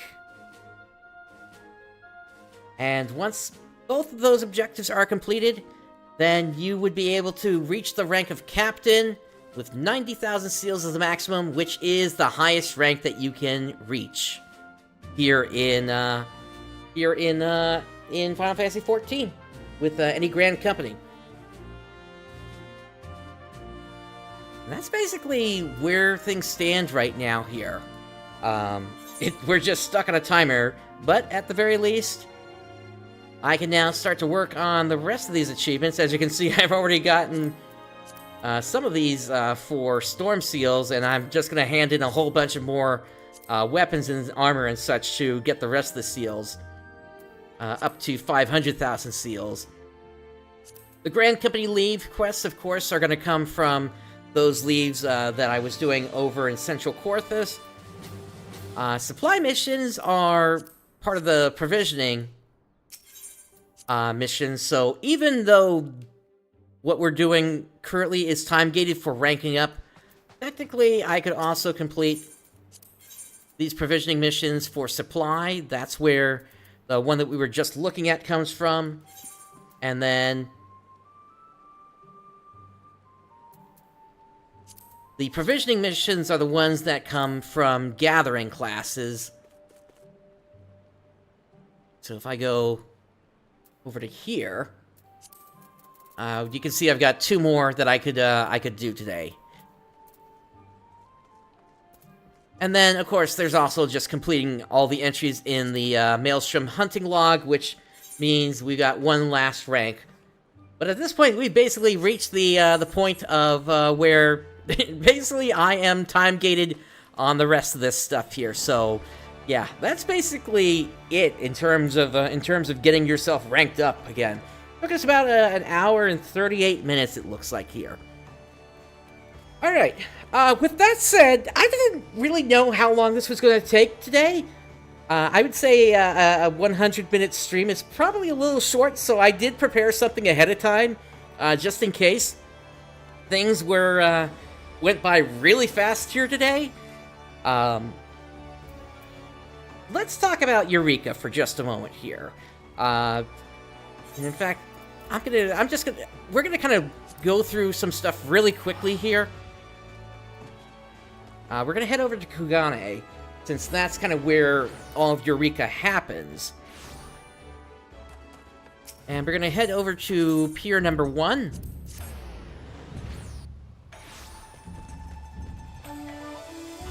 Now, some of you may remember back during the Stormblood playlist, I actually did start up Eureka, but I never really got back to it.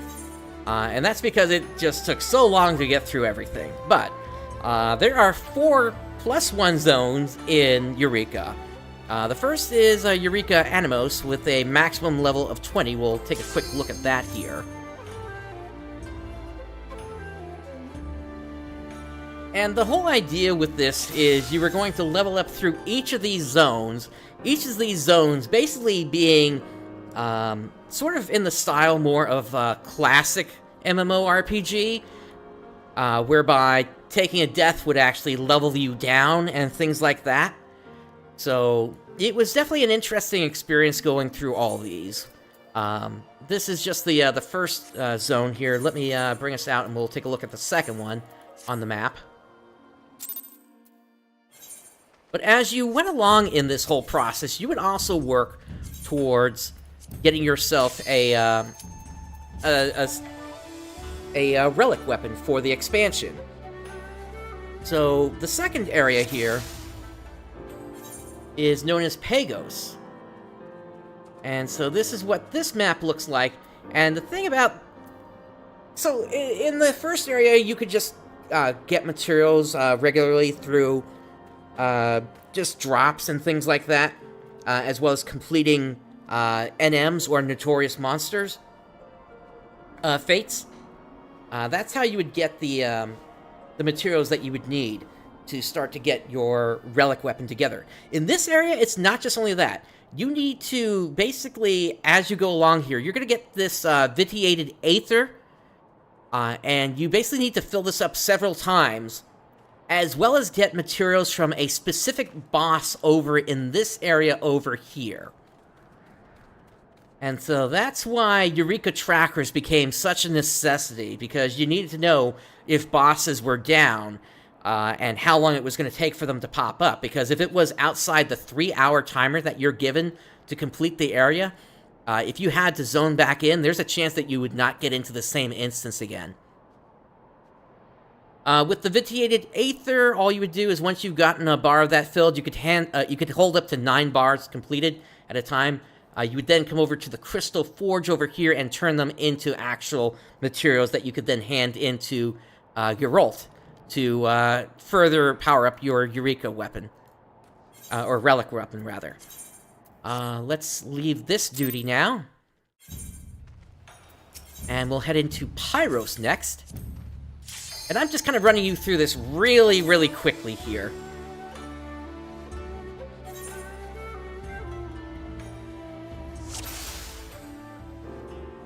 So, similar story here. There is the vitiated aether, once again, but this is also where you're able to start using Logos actions, which really starts to make things really interesting here, because effectively you're able to apply permanent buffs onto yourself for as long as you're in the instance, including, for instance, giving a warrior a way to cast Cure, if you wanted to be able to do something like that.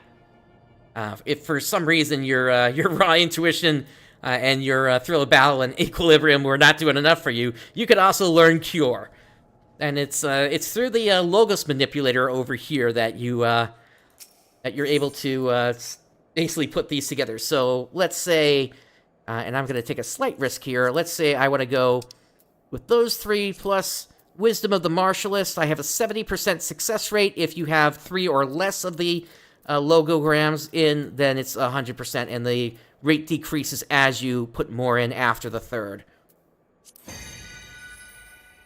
And there we go. So that gave me Wisdom of the Martialist and Spirit of the Remembered. Spirit of the Remembered is one of the more important ones because it grants you a 70% chance of automatic revival upon KO, and that would actually prevent you from leveling down here, because you would basically just get right back up again. Looks like one of the NMs would be up right now. It's this one over here. They're going to pull that in about a minute. I might be able to make it over there. Let's see. Actually, no. It's they're going to be going. They're going to be pulling in less than 30 seconds. So actually, no. That's a little tight in terms of timing there. But effectively, like I said before, you go out, you fight these NMs, and you're going to get different materials for each area, which once again you hand into Geralt. The vitiated aether here is used up in this crystal forge, the Mark II crystal forge. And they are what basically allow you to get substats onto the weapon. So, let's see here. Sort. And here we go. So, I have the Shamash Physios here, which is the end of the line for it. But effectively, the only thing that it comes with is strength and vitality. You have to effectively gamble in terms of what your substats are, like critical hit, determination, tenacity, and things like that. So let's leave this area now.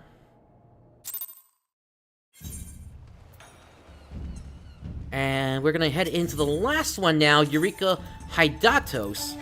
And the thing is, all along this whole sequence, there's also the story going on of the primal known as Eureka, which basically needs to be defeated in some way in order to, basically seal it so that it's not going to cause trouble in the future. So Hydatos here is the final zone, And there's an asterisk with that. And once again, it's the same thing. You hunt down NMs and you get the materials that you need.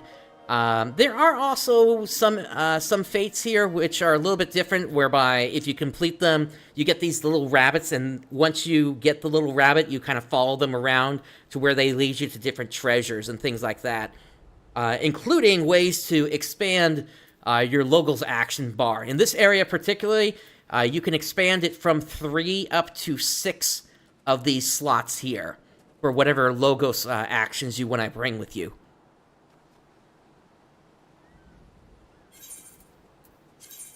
But then, once you have everything, once you've taken care of everything that you need to take care of here, and you get what's called the Eureka Weapon +2, then at that point, you are effectively challenged. Let me show you the materials that you need for this stuff. So, you got Animos crystals, you got Pagos crystals, Pyros crystals, and then Hydatos crystals. You got Protean crystals, which go back to the Animos area. These here are some of the logograms, which you feed into the logogram, or not, which need to be identified properly, and then you can use them to construct your logograms. You've also got Hydatos clusters. Okay, I should explain that briefly here. You've also got various items you're going to find along the way, crystalline scales, as well as items that you can hand in to... they're not as important for me at this point, given that I've already gotten one of my completed weapons, but if I wanted to say, and this is something we didn't talk about, let me go back into Hydatos real quick. You might have also noticed the wheel that I have down at the bottom here. This basically allows you to change what your elemental affiliation is temporarily. So right now I've got it set to water, and what that means is I am greatly defensive against water enemies, and then I'm also... It doesn't show it right now. I would need to be attacking an enemy, so let me go highlight one real quick.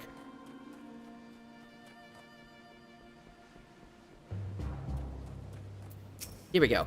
So, based on how you change this wheel around, you can either be greatly effective against an enemy, or you can become greatly defensive against an enemy. You just gotta make sure that you've got your elemental affiliation set properly, and that's what this little icon is here next to the enemy. Levels inside of each area increases with each area. It goes from 20 to 35 to 50, and then 60 finally in this area. And then when everything is done, you're able to then, and you're ready to kind of finish up the storyline of Eureka, you need to talk to this scholar over here. And you need to talk to them about the Baldesion Arsenal. And basically, the objective is, basically you go inside the Baldesion Arsenal, which is an open dungeon that can be occupied by up to 56 players at a time. Yeah, basically you just need to go in there and finish it, and get everything that done inside there. And the thing is, yeah, this is a major challenge to get through the Baldesion Arsenal. It is to the point where there are groups that are organized, dedicated to helping players get through that content, which is... Technically, it's located all the way out there. It's in the southern part of the map, effectively, here. And I really wasn't sure about the timing here, so effectively what I've done for the rest of this stream here is I prepared a pre-recorded segment, which is going to take us to the end of this stream here. So I'm just going to go ahead and say, take it away, me, and let's go ahead and get this going here.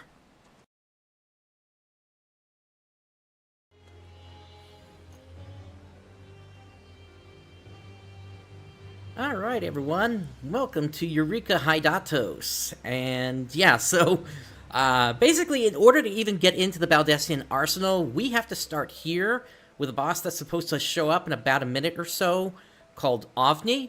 If they don't show up, then we have to figure out what to do next, but basically it's usually on a 30-minute spawn retimer. Or a spawn timer, rather. And yeah, so we're just waiting at this point. At this point, I'm going to bring in the audio from the raid voice call, so you're able to listen to that and hear exactly the same stuff I'm hearing as well here. Right now, it seems like they're not saying anything, but we're all kind of just waiting here for this thing to pop up. Supposed to be within a minute here at this point. After that happens, and once we take it down, we're going to head over to here where the flag is on the map, which will then let us get the elemental buff, and then we are going to zone in.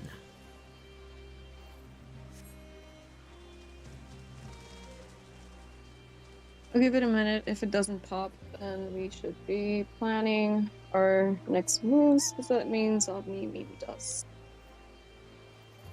Oh, there he is. Okay. What? I always believed. Always. You guys haven't done Ovni yet?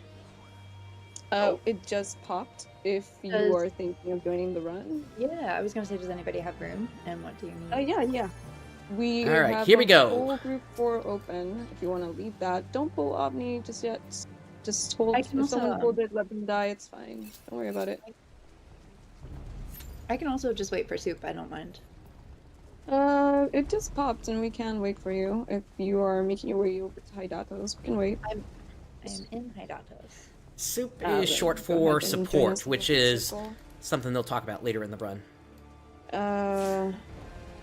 I'll actually drop my party and invite you so that you can get, Oh, chaos! credit.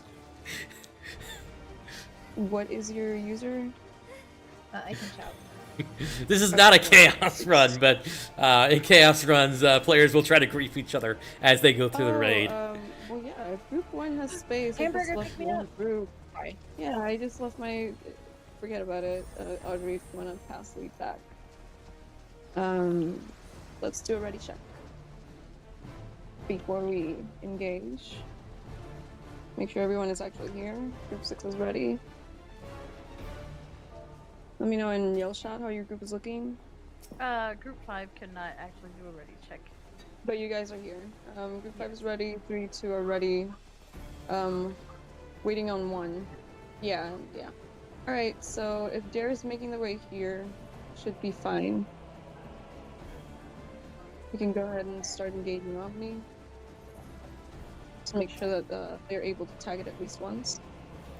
Alright, here we go. And I'm praying someone did bring spell. Now, I haven't used any of my Logos actions yet here because, Sorry.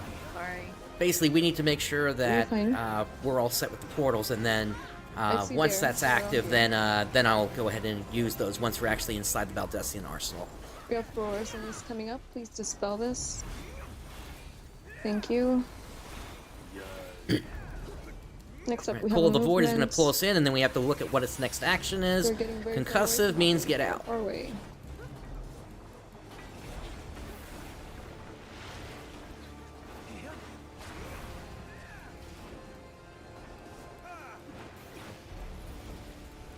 If you haven't already and you are a tank, please turn your stance on so that you can generate energy for your party. If you're a healer, you can just spam your heals, and that also generates energy.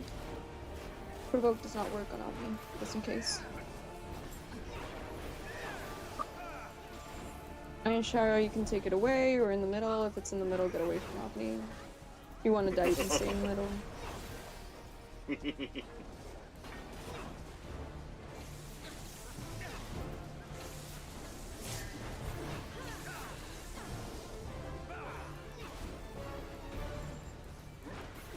Make sure you're in the circle since it's so far to the edge. Yeah. We have,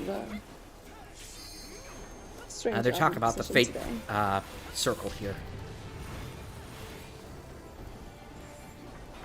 Fluorescence coming up. Please dispel this. now. Thank you.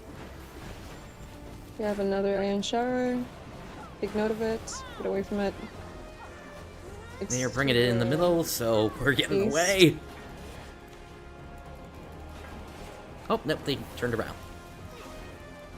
Avni is at a critical point right now. If you die, don't take the res. That might cheese you out of the Megastorm, buff. we have to get in. Inside. We're very far away. Once Avni dies, you can go ahead and take your res buff. Don't take it before it dies. Party leads confirm that everyone in your group got the third refined buff, and get ready to send out the portal macro. Alright, so now we're gonna head over to the Elemental. And I don't know if the fairies got... No, they didn't. I'm gonna go ahead and take a crunchy screenshot of the fairies I have on my own map. Crunch. And we're not gonna take them just yet. Oh, thank you for the map. Those fairies, the ones with the flag and the D remark, are the ones that we found. Don't take them just yet. We don't know how many charges they have right now. We're gonna wait until our buff is at least 6 minutes or less before we take our elemental buffs. We want to try to greet them as much as possible inside BA.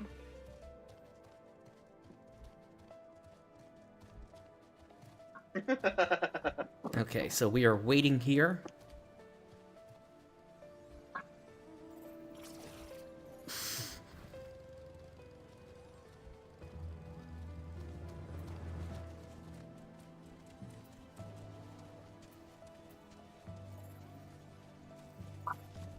Okay, and I am going to the third portal in the third group. That's going to be basically right in the middle of the map. In fact, looking at my map, it's basically going to put my portal somewhere right in this area here.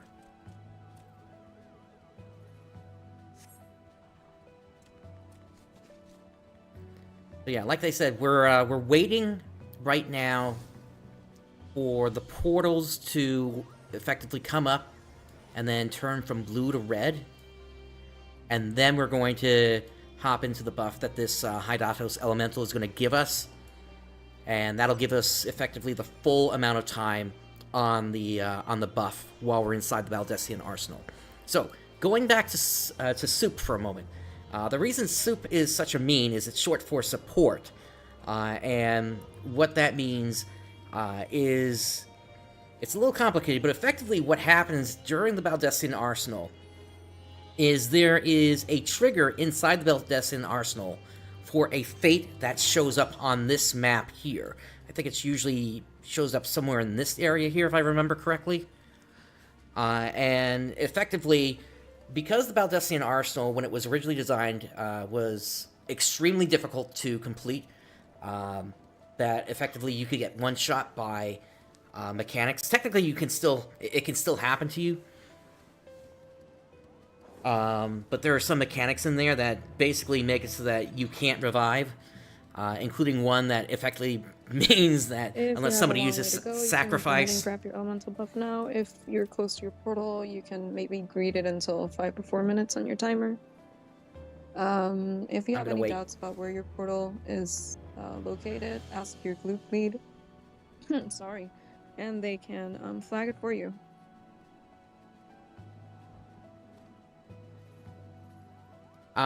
Is Group 4 still open? I believe no one has Group 4, so if you want to be Group 4 lead. Yeah, I solo warriored in for a blue, so I can take a portal. Yep, that works. Then you are Group 4 lead. But yeah, there's going to be a fate that pops up, and that fate needs to be completed by the support members, because players can get defeated inside the Baldesion Arsenal with ease, and there's not an easy way to revive them without a sacrifice. The support team, effectively, is an additional group of players that can come in after the fact, after the Baldesion Arsenal has already started, and then basically they can serve as additional players to replace those that have been defeated during the run.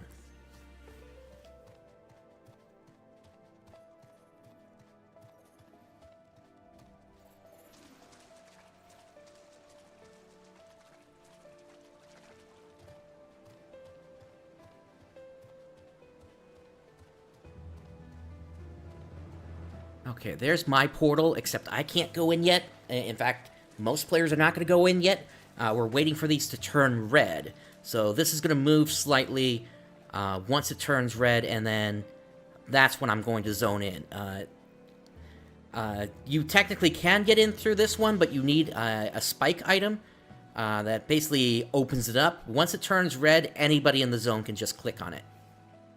So usually it's not even worth it to spend the resources to get these things open.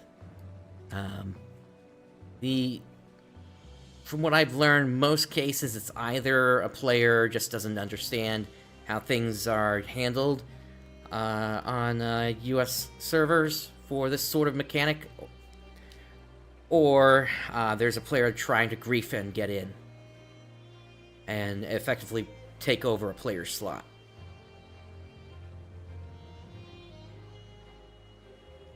But usually that's pretty rare to happen in either Reds case. will be out in less than a minute.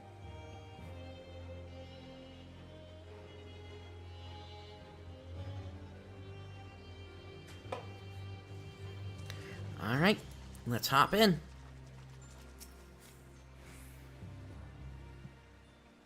Once you make your way inside, welcome to BA. Stay by the bridge to receive protect and shell before dropping down. I'm gonna do splits once I figure out where everyone is located. Let's see. So what I just did is I created another plate here of the same commands we should be fine to do that I normal have splits. So we're gonna do groups here. 1, 2.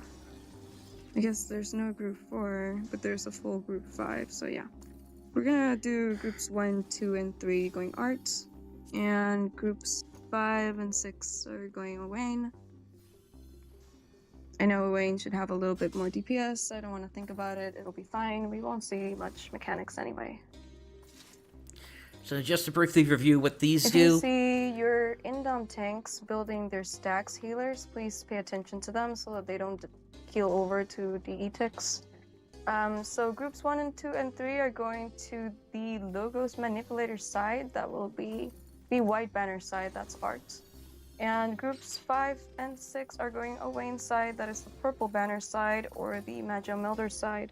Make sure healers, or if you're the only healer in your party, that you're able to bring refresh L so that you can activate the Magia auto command. This will allow your wheel to spin automatically to the mobs inside BA. It'll make your life easier to make more DPS and also receive more defense. If you are not a main tank for this run, please turn your stance off. You do not want to get aggro of these mobs. They can and will one-shot you. This is the macro that I just used for that, for the Magia wheel.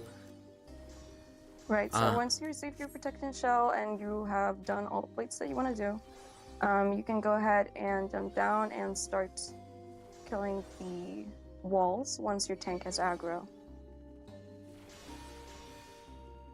Alright, I'm there we gonna go. go ahead and also build stacks here. So to go over what these do, Spirit of Remembered increases HP and accuracy and grants a chance. I'm gonna mute them. And grants a chance to be revived. 70% chance to be revived if I go down. And then Wisdom of the Martialist increases my damage dealt by 40%. That's basically the kit that what's called a blue DPS does. A blue DPS is basically a tank that doesn't tank. Please. Yeah. Awesome, thank you. I'm gonna drop now. I'm gonna start. Yeah, go for it. Thing. I'm just also gonna drop down after this. If you still haven't received a protect and shell, stay by the bridge. Maybe someone still has it up and they will spot you. But don't leave the bridge before you have protect and shell, because that way you help the people that are passing it along. there any other main tank on this side though? Yeah, I think the other main tank was, unless I'm blind. The other main tank is in group 2. Yeah, I'm not blind. Yeah, oh, two. Okay. I just read Jarek. Yeah, okay. Alright, so I don't wanna have a mild panic over someone ripping aggro after. okay. Owain is ready to engage. If you haven't eaten any food, you can do that. It actually helps a lot inside since the stats don't sink down. Again, you're gonna let your main tank establish aggro of these mobs before you decide to bop them. The small mobs, you don't really have to worry about them too much mechanic-wise, but the big ones, I would prefer to have them death as soon as possible if you did bring death to this run. Because, as we're about to engage, the frog does a tank buster called Toy Hammer. If Toy Hammer goes off, it does 90% of HP damage to the tank that has aggro, and it is very easy to kill your tank if you let it go off, so I would appreciate having casters ready to sleep it once they see it.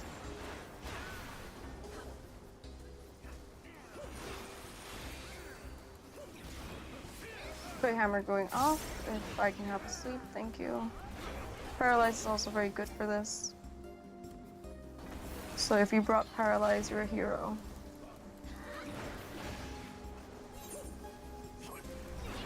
Again, don't proceed in front of your tanks. These Biblos do front and back cleaves. You're going to be safe to the sides. So that's why you pull one of them at a time. Alright, So we're be coming up on careful the first here. boss Even here. when it does Magic Hammer, it kind of turns around. It will cleave back towards the tank.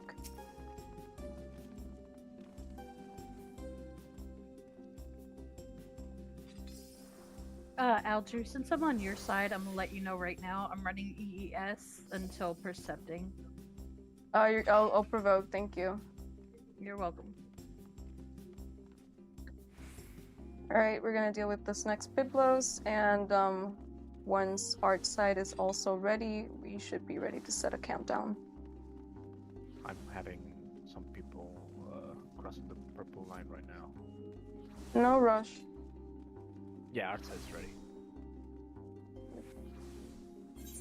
Crossing the purple line is your consent to starting the fight, so don't cross the line if you have stuff that you still need to do, figure out. No worries.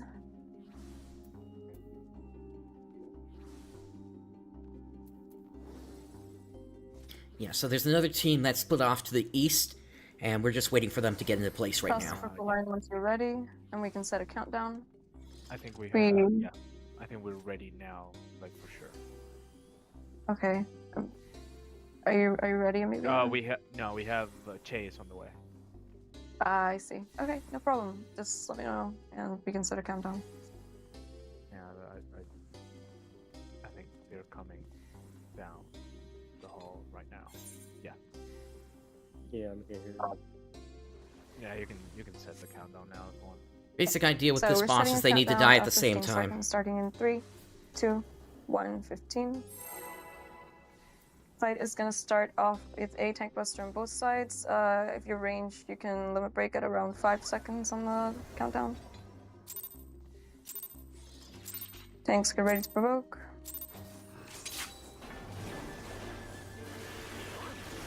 Alright, here we go.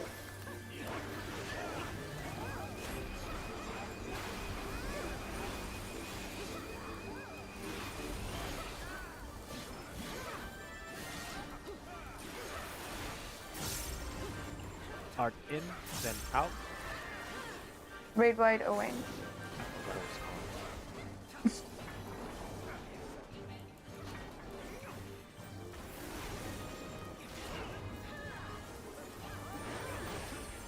Great wide art.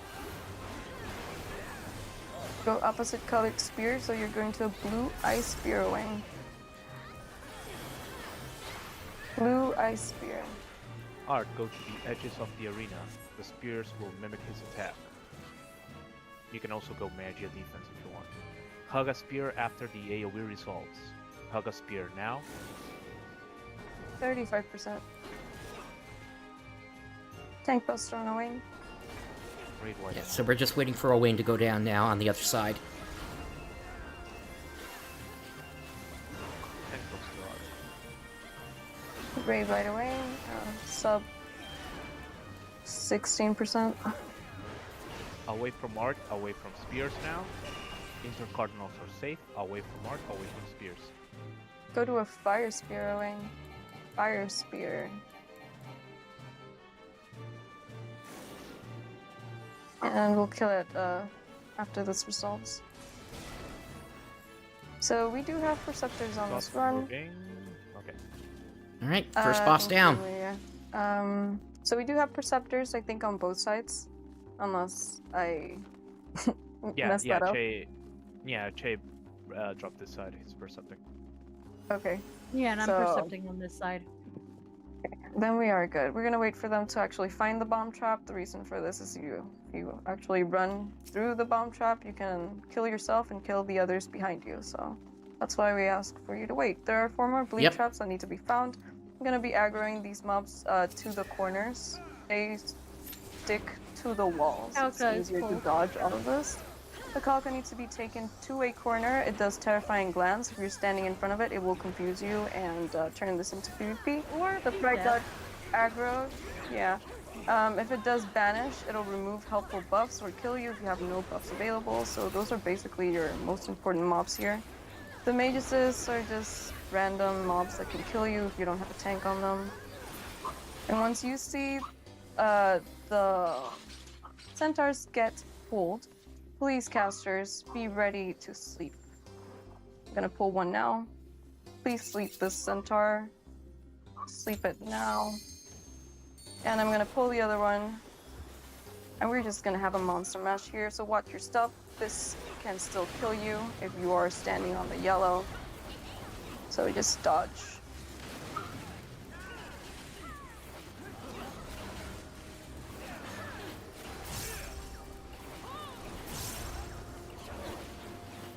A reminder, once we kill these mobs, there's a coffer in the back of the hallway. All loot and BA is personal. I can't grab it for you. You will have a chance if you miss it now, but I'd rather not miss it. You can grab it now. Tanks are gonna go ahead and refresh on either side. I guess it can go to art. Is it traps? Yeah. Seems like we're going to art, so the way that we consent is we stand by the trap, we jump up and down to confirm that we're gonna pop our invuln. Now we're all ready, we jump. Okay, then we pop the invuln, make sure everyone pop their invuln, and then we run in.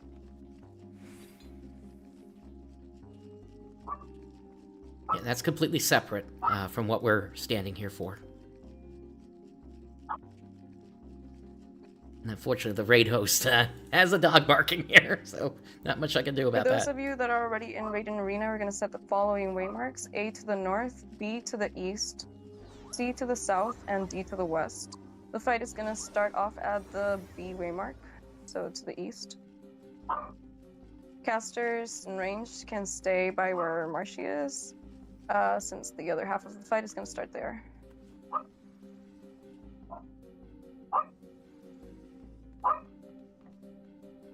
If you're in my group and you see the waymarks, I'm sorry. It's just how console places waymarks. It's not me, I swear. We're gonna, if everyone's ready, let's go ahead and do a countdown of 15 seconds, starting in 3, 2, 1, 15.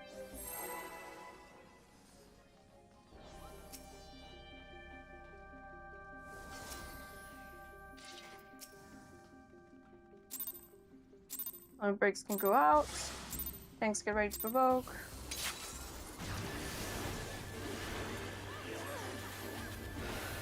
The first thing he's gonna do is a raid and wide, so get ready to heal and shield through this. Battles, flames, reprisals, all that good stuff. Next, the edges of the arena is gonna electrocute. If you wanna try it out, you can stand on it and you can get a dot. You won't die from it.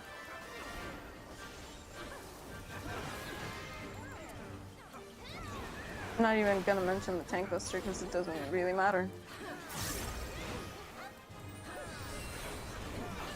The next cast is called the Menosaka Hoko. Once you see that, you're gonna run towards your casters. He's gonna backflip onto us. If you stand on the yellow, you'll get paralyzed. Yellow, orange. Stay inside his hitbox. He's gonna do his whirly attack. If you're outside, he'll kill you. So if you wanna die, you can be outside. Once he disappears, you can stay stacked together as a group or go to the D waymark. We're gonna see where he pops up, either B or D. He's gonna point his sword, and we're going to the opposite side of where he points, so C. Go to C. Rescue people in the wrong way. Yep, half room that's cleave. unfortunate. Once he pops back up, he's gonna do another raid and white, so get ready for this. Addles Fame's reprisals. Next up is Lancing Bolts. It's gonna apply random puddles on people. You can survive one hit, you cannot survive two, so make sure you don't Venn diagram people with it. And then we're just going to ignore the spears. The spears do not exist, just focus your damage on Raiden. We either kill Raiden or Raiden kills us. Commit, commit.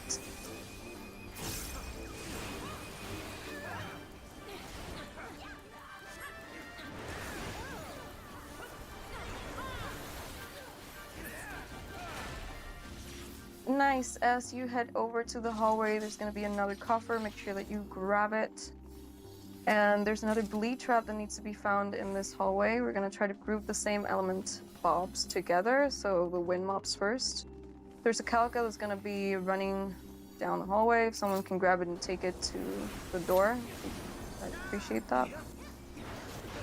If not, I guess I can do that.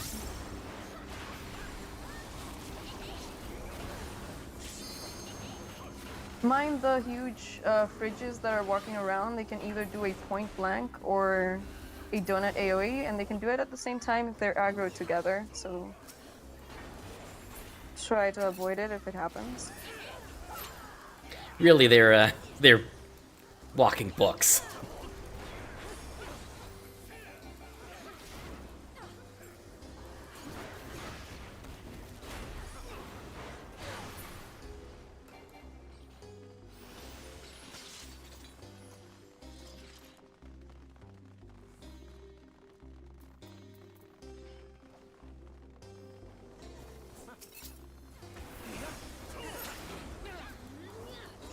Terrifying glance going off. Never mind, the baby's dead. There's a bomb right in front of that treasure coffer, so unless you want to die, you're gonna let your preceptor actually find the bomb first. Once the bomb is found, you can go ahead and grab your coffer. Preceptors are gonna go inside these rooms to try to find our portal and possibly our coffer location. I've already explained about all of these mobs that we're gonna see do. So, priority-wise, awesome. Keep those sprites as a priority. We need those sprites dead. And keep continuing up the hallway as we still need to find our portal. Banish going off from one of the sprites. Awesome stun. If you see any mobs going out and the tank doesn't have aggro of them, please don't touch them. They do not exist. The only mobs I want you touching are these sprites. Don't even touch the logos. The logos won't even kill you. Just avoid. Oh, nice. So we're gonna kill this logos. We're gonna kill this sprite, and we're gonna kill these Kalkas that are following March since I already grabbed them, and these Vikings. Watch your step. The Vikings follow people around because they like to follow people around, and these Kalkas do huge conals, so either be close to them or very far away. We're gonna monster mash them all together. I was just gonna leash the cowfish. No, that's fine. It's just to make it safer since we're all here.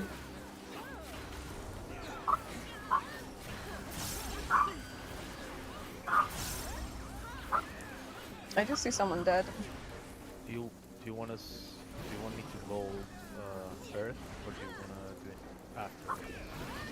No, we can go ahead and go back to Earth. I'm not sure who wants to maybe return out for the crystals or whatever they want to do. Let's just grab Earth real quick. Grab the coffer.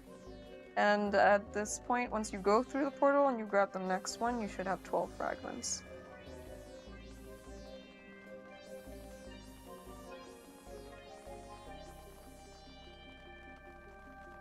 So don't mind these maguses, they don't exist. Forget about them, don't touch them. Just go ahead and grab your copper, and then go through your portal.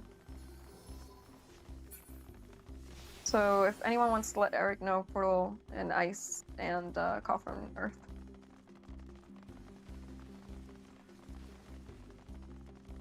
Again, if you see them following people around, don't worry, just go through the portal.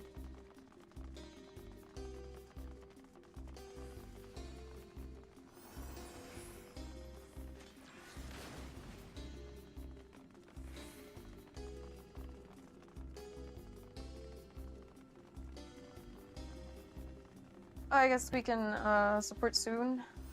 Support in less than maybe, I'd say 7 minutes or so.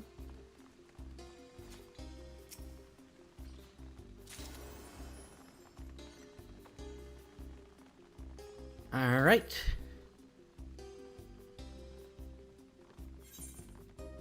So basically what needs to happen There's here another is blue trap that needs to be found before the support rooms, and we do need to deal with those frogs that are hanging around. So, just a brief reminder, they do toy hammer. If you see that go off, please sleep it. So effectively, for these rooms coming up, each There group is should going be to split space and up. support. From the sign up, it was just 2 people, but I'm not sure how many people have come out. Okay, so I'm gonna go ahead and tag this frog as well. Gonna tag the mobs that are coming back. Here we go. Yeah, there we go. Alright, so I have aggro of most of these mobs, and I need another tank to grab that calc and just take it to a corner. So again, the little mobs don't really matter. Keep your focus on the frog. If you can death it, better. Awesome. And now you can just focus on the Kalka. Do not be in front of it. Let it do its terrifying glance. And it's gonna do some AoE slams, so get ready to heal if it stays alive, but it doesn't, it's dead. Awesome deaths today.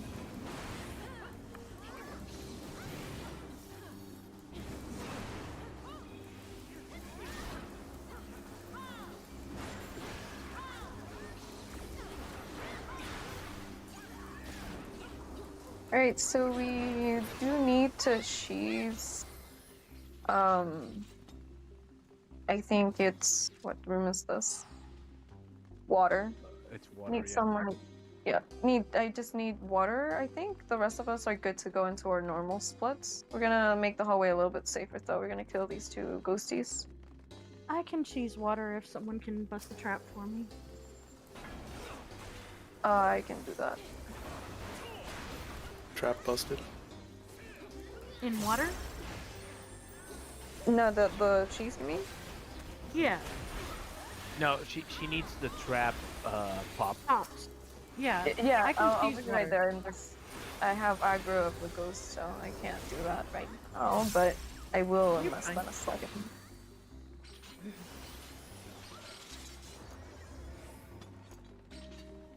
Actually, no, I should be good. It's Because of okay, where I'm the already, trap is. I'm already dying.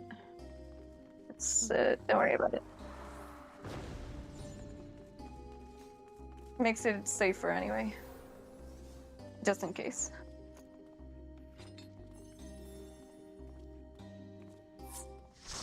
Alright, for the rest of you, I'd like to confirm that at least every group that's gonna go into these rooms actually has a tank, and you're able to turn your stance on. If you don't have any elemental gear, you can set your magia to defense, and that's good enough for these 2 mobs that will spawn. So yeah, once you're ready with your stance on, please stand on the blue portal, and that will spawn support fate. Oh, sorry, I forgot to do splits. So we're doing normal splits. Groups 1, 2, and 3 are going to the top rooms on your map, left to right, and groups 5 and 6. 5 is the middle room, south, and 6 is the farthest room, left to right. So let me, because I have people kind of confused in the hallway. If you're in my group, I'm gonna put a waymark right in front of the door. If you're a group lead, you can do that as well. Put a waymark in front of the door, and that will. Hey, I'm not help really you used out. to doing BA here, so is G5 We're lightning group win? 5. No, we're lightning. There's a party in there. Yeah, it's I'm seeing you guys out. I'm yeah, if you guys can follow me here.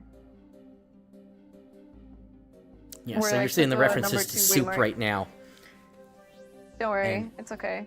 I So- did forget to so- like do the Again, the soup party is the support party, so for the players that died, we're going to be able to bring in more players once they complete the fate that's going on outside the Baldesion Arsenal. While we're waiting for that to complete, we may have a small delay here, because basically, in order to finish the raid, we need that fate done, otherwise the next boss cannot be killed.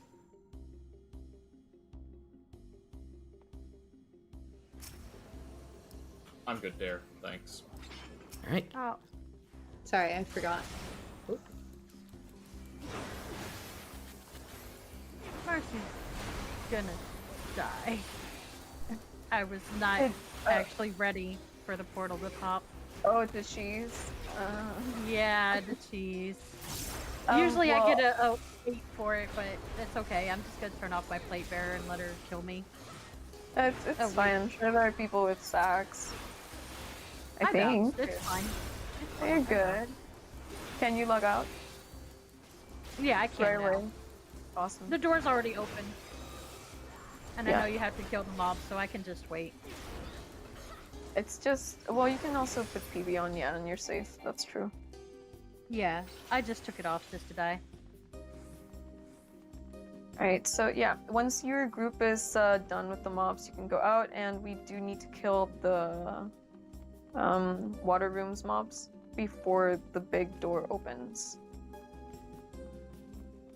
So take them out to the hallway, DPS them down, be careful of their AoEs. If they stay alive long enough. Guess not. And yeah, once we go through that door, we'll be back at Raiden Arena. So if you missed any coffer from Art Owen and onwards, you can go back and grab it now.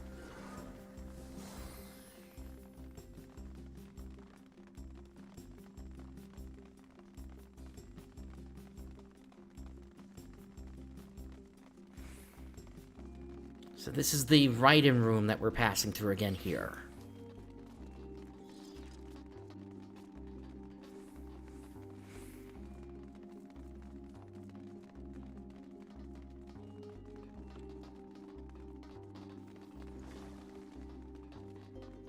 Once we're back at the AV hallway, you'll see that a bunch of mobs have also respawned. We're just gonna go through them as normal.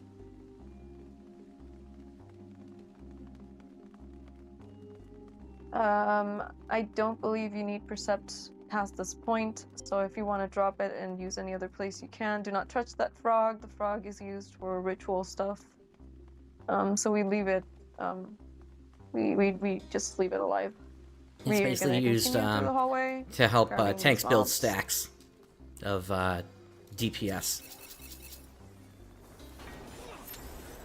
Again, this is nothing we haven't seen already. I'm gonna go ahead and fill the fridge first, because I don't have a healer close by that I know will sleep this centaur. But I guess you guys are here, so I'm gonna trust. I need the centaur slept. Once it gets over here, please sleep it now. Awesome. And yeah, once we make the hallway a little bit more safer, we can stay by the bridge to receive a re-up on your spell buff. You won't need Protect unless you are a main tank, as all raid-wide damage is magical. You won't actually get any type of physical damage past this point, unless you are taking auto attacks.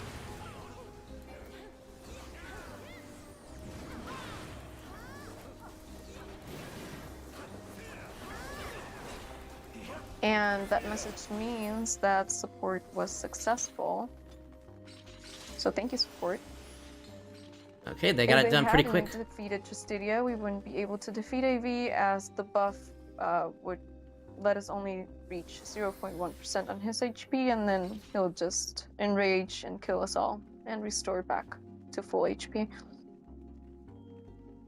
So if you want to be funny, because I like being funny, you can pull AV, but don't touch it. If it doesn't exist, just let it walk with the walkies. And you can jukebox and get some cool Final Fantasy XI music going on.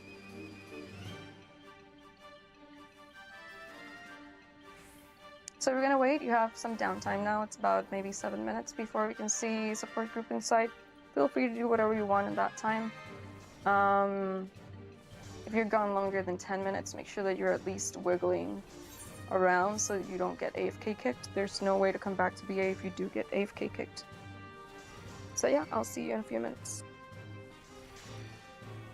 Alright, so while we're waiting for this to come on up here, so basically, at this point now, we're at the halfway point of the Baldesion Arsenal. This is the third boss, and there's going to be one more boss behind him.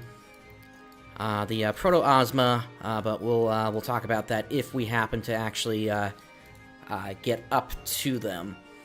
So, what are we in here for? One, we're in here for story reasons, which will be appended to the end of this here. But secondly, we're in here for these fragments, these Eureka fragments, and effectively, what these Eureka fragments do is they are used for the final step of the elemental gear. That allows you to turn armor into +2, as well as update your weapon to the final step. I still have to get a few more crystals before I can proceed on this here.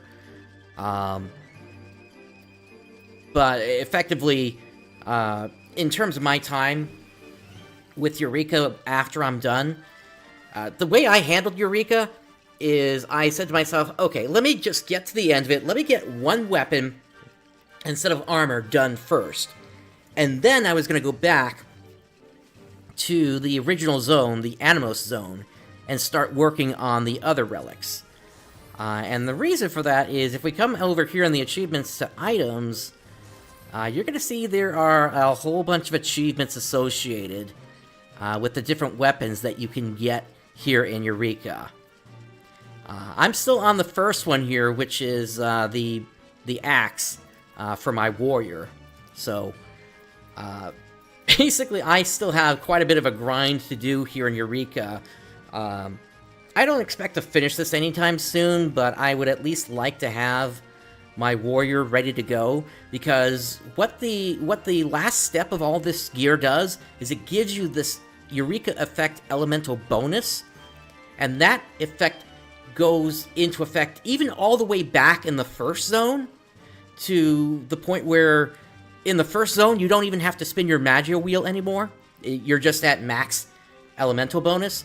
Second zone, I think you need 2 points on the Magia wheel, and then from there on, basically all this extra elemental bonus just continues to help you even in the Pyros and High Delta zone. So, yeah, it's a long grind here in Eureka. I've been working at it for quite some time. In fact, long-time viewers may remember that I went into Eureka originally when it first launched in Stormblood, but I kind of put this whole thing on the back burner for several years. It's only recently that I started to focus a little bit more on Eureka here. So, yeah, effectively this is where I stand right now. I've got a whole bunch of armor that's ready to be turned into +2s, and that's what these fragments are going to do. Plus, my weapon will come after that. I think it's like 21 for the rest of these pieces, each 21 fragments each for these, for the feet, the hands, and the helmet. And then I think it's 100 for the weapon that I need. So, I've still got a number of runs I'm going to have to do in here. But I wanted to bring you all along here today just so that you had an idea of kind of what this content was like. Particularly this final section of Eureka. This is the end of it. And if you're able to clear through it, then you get a whole bunch of stuff, including the Demi-Ozma mount. Alright, so anyway, let's go ahead and open back up the voice chat here. Let's see what they're talking about here. Doesn't seem like anything right now. As mentioned before, we're probably still waiting on support at this point. Not to mention letting the tanks build their stacks. So that's what this is over here. If we take a look at Miria's buffs here, there's one that's listing with 16 stacks. That's what that frog and their magic hammer attack does. It basically allows them to take an attack, and when they take an attack that does more than half their health, it gives them 1 stack of this. And so it can stack up to 16 times, so they're ready to go. It gives them extra HP as well as damage, so yeah, it's an important thing to have.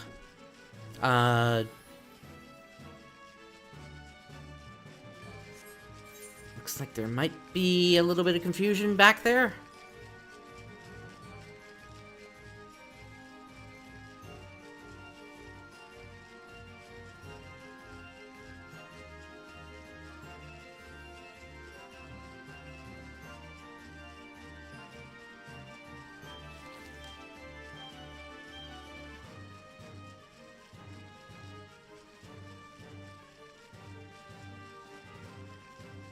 But yeah, we're just waiting right now for support to come in, and as well as waiting for the tanks to build their stacks and everything. So, yep. Once that's all done, we'll be able to proceed with Absolute Virtue here. Fun fact: Absolute Virtue is this is a remake of a boss from the original Final Fantasy XI. This is the boss that's well known for lasting over 24 hours in that game. Yeah. So, it's not going to be that much of a problem here in Final Fantasy XIV, but back in the day, oh boy, this thing was a fight. And, I'm not really I don't play 11, so I don't know if it was ever, quote-unquote, properly killed in that game.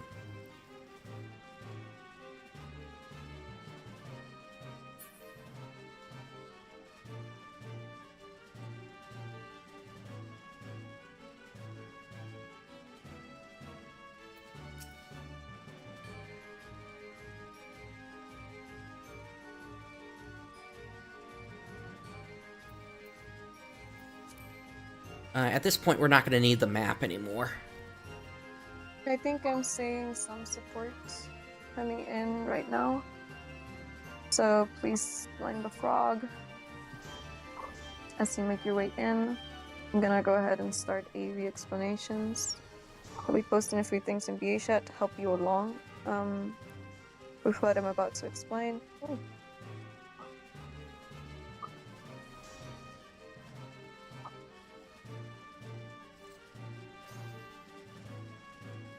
Let me know whenever the last person support goes in, and you can call out those support, the rest of the portals free for all. And I think we can just leash this frog once we confirm that.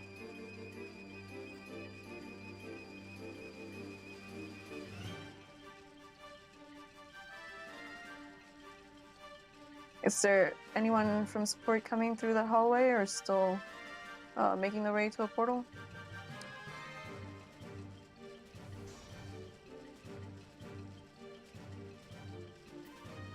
Okay.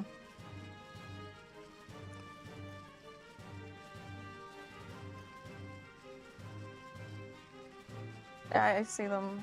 Okay, alright. Let me go ahead and leash this frog then.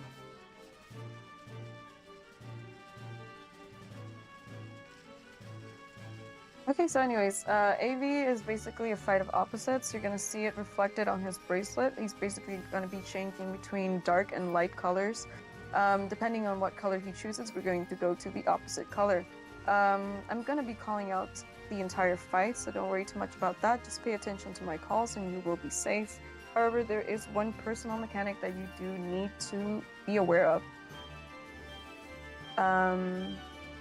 This mechanic is called Turbulent Ether. So Turbulent Ether is going to tie an orb to your body. This orb is going to be either a dark or light color.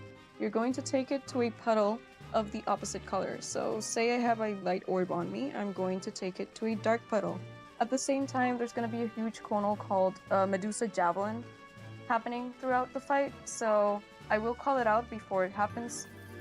And the reason why I will ask that you all stay at max melee range is because it's easier to dodge that huge conal that will petrify you if you get hit by it.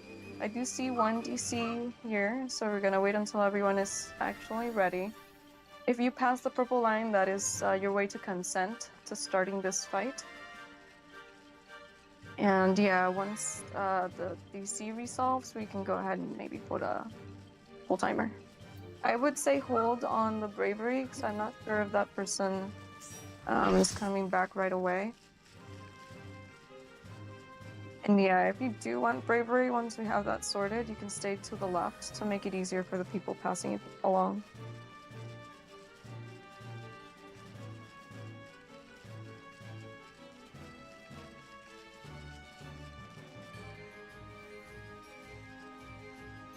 I'm not sure which group they are in, but once that resolves, let me know in Yell Shop, please.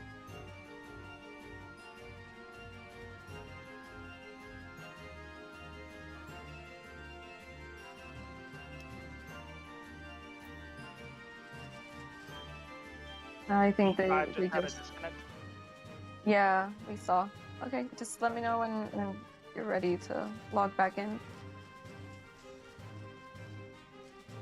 And we'll wait for them. Yeah, so we're waiting on a couple of, or one disconnected player right Actually, now. can I get a protect numero? Thank you.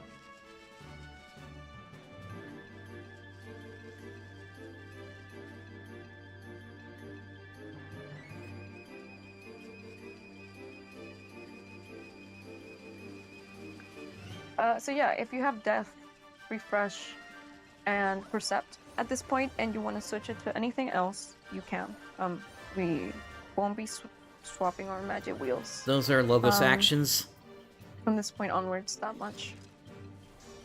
And there are no more traps. And the next two mobs that we need to kill can be killed without death. Awesome. So our DC is back. Let's go ahead and set a full timer, confirming that everyone is past the purple line. Let's do 51 flat on the Baldesion Arsenal timer. So this is gonna be your full time. Thank you, Shay. Bravery is to the left of the, once you go through the arena, facing a V to your left. Once you get bravery, you can move away, make it easier for the people passing it along. Bravery is going to increase our attack power.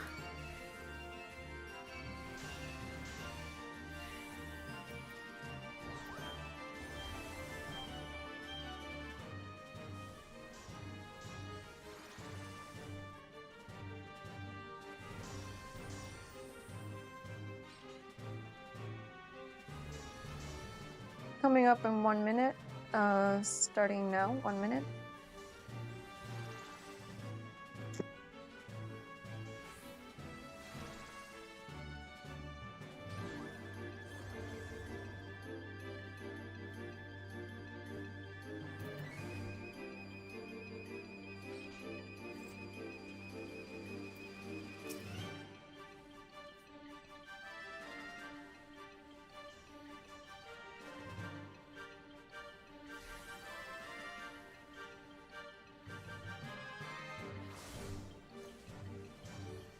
Again, we're just waiting for this timer to tick down to 51 minutes.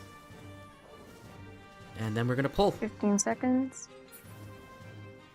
Limit breaks can go out at 5, and another reminder to stay at max melee range as much as possible. 3, 2, Here we go. 1, provoke. Fight is going to start off with a Meteor Raid Wipe. I need Faint Blight ASAP. Please apply Faint. Faint L. Awesome. Meteor Raid Wipe coming up. Battles. Shields. Heals. This is Introductory Bracelet. This is just to show you how big these can grow. Get away from these light puddles. There's always melee uptime if you know where to look for it.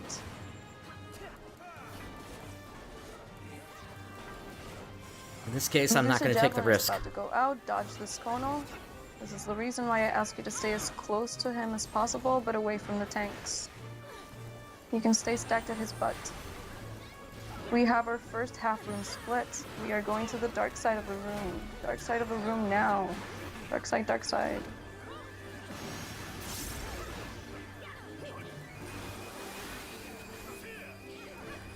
We have a tank buster. Do not be with the tanks.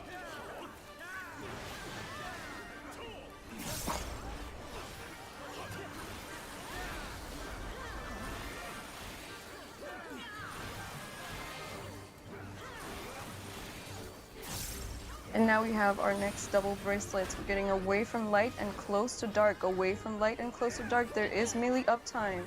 Right at his butt. Get close to a dark puddle. Away from the light ones. Collapse back to AV.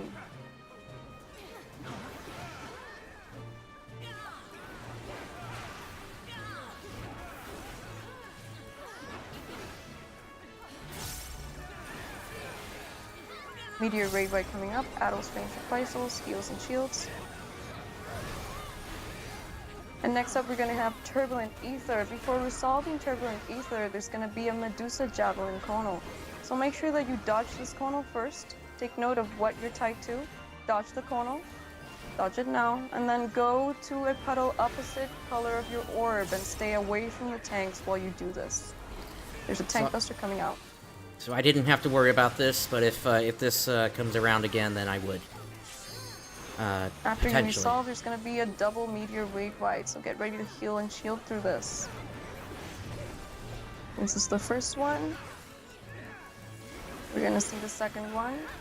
After it goes off, I need everyone to stack in the middle. We're going to see triple room split. Stay stacked in the middle. Pop a Eureka pot if you have it. Don't follow people, just stay stacked in the middle. And now we're going to the dark side, dark side, dark side, dark side, dark side. And now we are going to the dark side again, dark side, dark side. And last, we're going to the light side, light side, light side.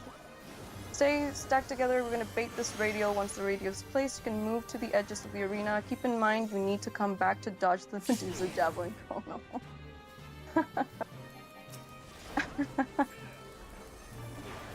that was very funny. Hey, I'm using EES right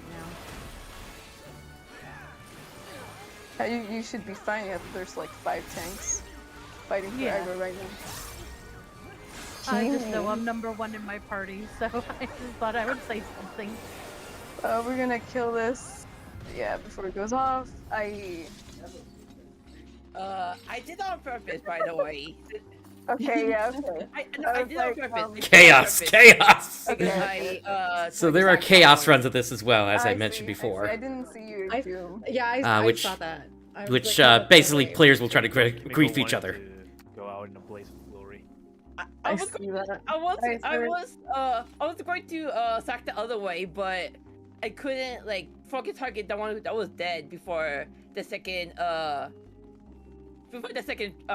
the meteor from the second radio? proximity, the second radio, yeah. I couldn't target the other person in time.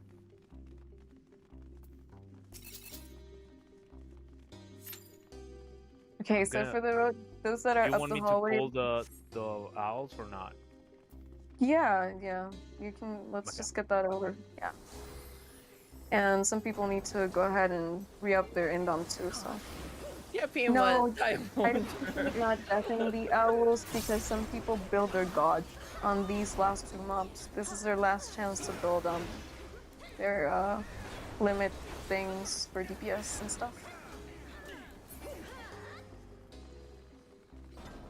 If the properties of darkness does go off, we all lose a buff, so make sure that you stun that. Yeah, stun it. I don't have stun right now. I might miss up.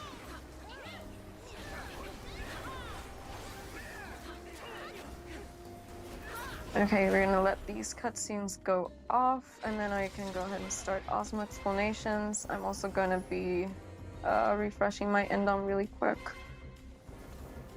Don't drop down just yet. Let's be on the safe side. Don't go through that portal that's right in front of you. I know it's tempting, but stay behind it. If you start the encounter with Ozma, there's no way of resetting it. You will have to write it out and, get killed and then sucked out. Just having a little fun here while we wait, because it's going to take him a few minutes to explain how this fight works, but short version is he's going to change shapes, and we need to act based on how the shape looks. There's also going to be shades behind us, which we also need to dodge the shapes for. Yeah, tanks have heavy damage coming on them pretty much all the time. And also, they have a mechanic whereby they're going to black hole, and if you're not standing on the pads when that happens, you get kicked out. Let me go ahead and start Ozma explanations. Thanks you for posting that. So if you're looking at BA chat, you'll see a couple of waymarks. This is very important that everyone has the same waymarks, because I use them as safe spots and to resolve mechanics. So the most important mechanic here in Ozma is called black hole. If you are looking at the arena, you're going to see 6 turquoise buttons spread out. We need all of these buttons covered by someone so that we can avoid getting sucked out of Ozma. So the way that we organize this is we have melee players go to the button on the ring, on the platform, while we have ranged and casters go to the button on the ring. That way we always have one type of job per button, and we make sure that everyone has a button. The next mechanic is called meteors. This is going to happen throughout a couple of phases of Ozma. Meteors are 2 exoflare markers that get applied to 2 random people per platform. The way that we resolve meteors is we take these exoflares to the waymark 1 and to the waymark 2, that is to the back of the platform and to the right on the ring. So make sure that if you do have a meteor, you don't double stack it. You decide to go either to the waymark 1 or the waymark 2. The next mechanic I'd like to explain is called acceleration bombs. Acceleration bombs is a dice icon that is applied to your character. It's a debuff. It counts down to 0. If it is counting down to 0 while you are in movement, you will explode and deal 90% of damage to yourself and everyone in proximity. So the way that you resolve this is if you have a dice icon, stop moving, don't emote, stop DPSing, wait until your dice icon resolves, and then you can go ahead and start moving again.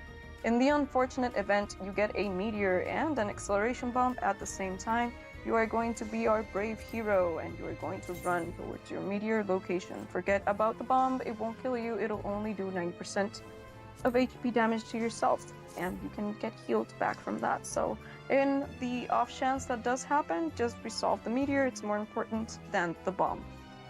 And lastly,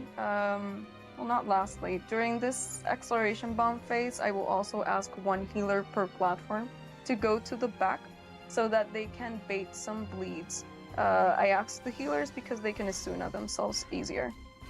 And yeah, now lastly, I'm gonna go ahead and post it here just in case we have a bit of a newer tanks in the run. This is what I call tank phase or cube phase. When Ozma turns into a cube, we in Primal do super tank methods. So we have our main tank go to the right while everyone else remains to the left.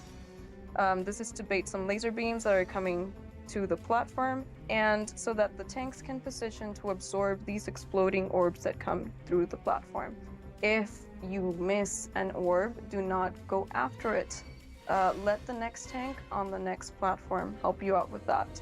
If you try to go after the orb, you can explode it on the party and kill them all. So just forget about it if you actually let it pass by. Having said that, can I get some ready checks from the people here so we can see if we can just drop down and do splits? So basically, we're going to be standing left of the tank in this fight. I've seen, in other cases, we stand to the right, but in this case, we're standing to the left. 1, 2, 5, 6 is ready. And I think I'm waiting on 1. And that 4 person that was random, but I think they might be ready too, and support. 1 said they're ready. Oh, I see, yeah. I think that's all of us. Then support, waiting on support, let me know.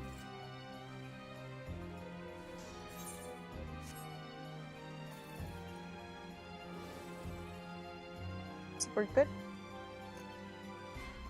And we're gonna guess they're good.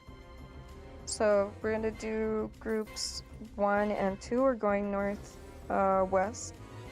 Groups 3 and 5 are going northeast, and groups 6 and I guess what's there of support can go south.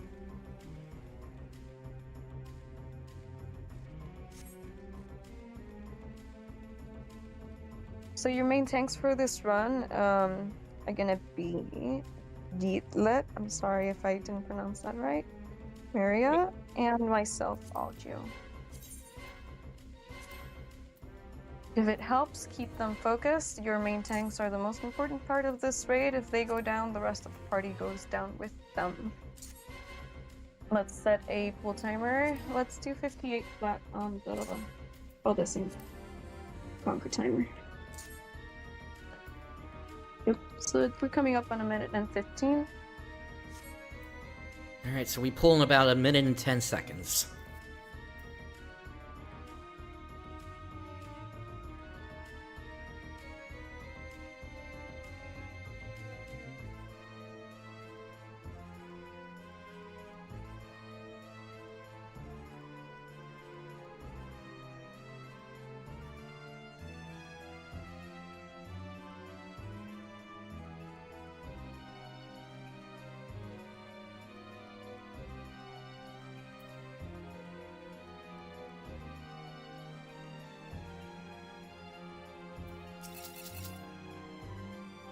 Sorry, you said 58 flat, right?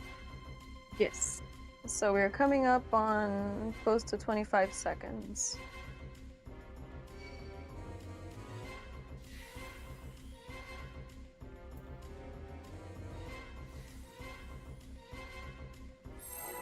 Bravery refresh is always nice.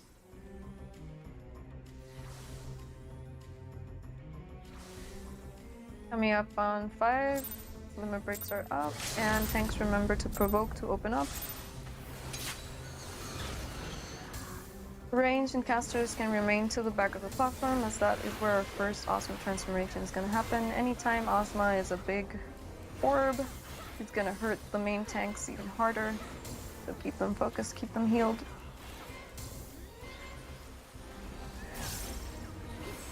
Head to the back of the platform now. Right below the ring is fine. After this resolves, we're going to take these auto attacks as a group. So if you gap close with a buddy.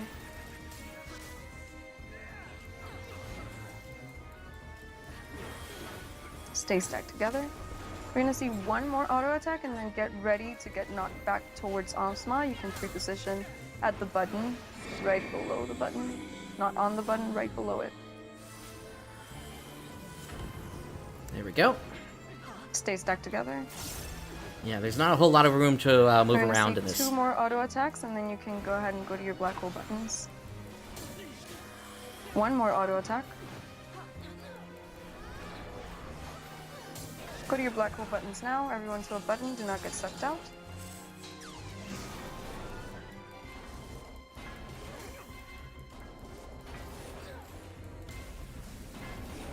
Yeah, if you're not on a Back to button, Ozma. you get sucked out, and you cannot rejoin the This fight. time we're gonna see a shade transformation.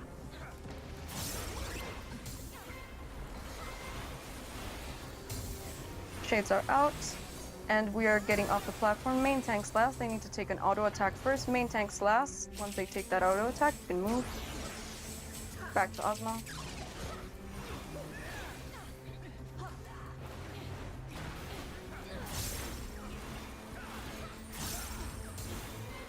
Since my healers are complaining, I just switched to Marshaless, so deal with that. And we are moving. Get off the platform now. Everyone off the platform. Off the platform. And then go to the front. Party to the left. Tank to the right. Party to the left. Main tank to the right. This is cute phase. Tanks, get ready to absorb these floating orbs. Really quick, Get that Overlord, stack marker away from the tank. Holy knockback, get ready to mitigate it. And maintain positions. There are plenty of healers waiting to battle sack, do not worry. Really quick, Overlord. I am not standing on the platform because I'm using EES, which grabs aggro. You're fine on the ring, yeah. No aggro on the ring. Shades are out. Get ready to move. And we are moving off the platform to the seaway mark, off the platform to the seaway mark. Stay close together. There's gonna be a holy knockback. And then go back to positions. Main tank to the left, right, party to the left. We're gonna see one more laser beam and then get ready for black hole. Black hole now. Everyone go to your black hole buttons. Everyone to a button, everybody to a body. Every button has a body. Oh, that was a nice rescue. Have shades out. And we are moving, staying at Ozma. Stay very close to Ozma. Stay close to Ozma and then get ready to move to the back of the platform. Right below the ring is fine. And we're gonna stay stacked together. We're gonna see some auto attacks, stack markers, and meteors. Once you get your meteor, go to 1 and 2. Meteors to 1 and 2. If you see someone going to 1, go to 2. Once you place those meteors, go to the front of the platform and take the damage in front of Ozma, and then get knocked back towards Ozma. Tanks, please grab these ads. They are your priority, and they also have an enrage, so make sure that they are dead before the phase ends. Alright, so we lost a player Stay here. stacked together. We still have to deal with these auto attacks. Shades are out. Get ready to get knocked to the back. Get knocked to the back. Get knocked to the back. Maintain positions, wait till this resolves, and then go back to Ozma. As a group, take these stack markers together. I will say these We're gonna calls are going out a see little delay, slow. And then we're gonna see black hole. That's still, they're Black still hole working. now, we're going to a button. Go to a button now. Don't get sucked out. Don't get sucked out. Oh. Alright, we're almost done. This is likely our last phase.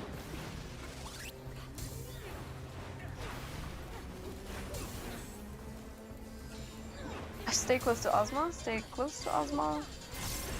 And then we are getting off the platform. Once this resolves, off the platform now. Off the platform, off the platform. And a healer to the back of the platform, please. Acceleration bombs have been applied. If you have an acceleration bomb, stop moving. Meteors will be out soon.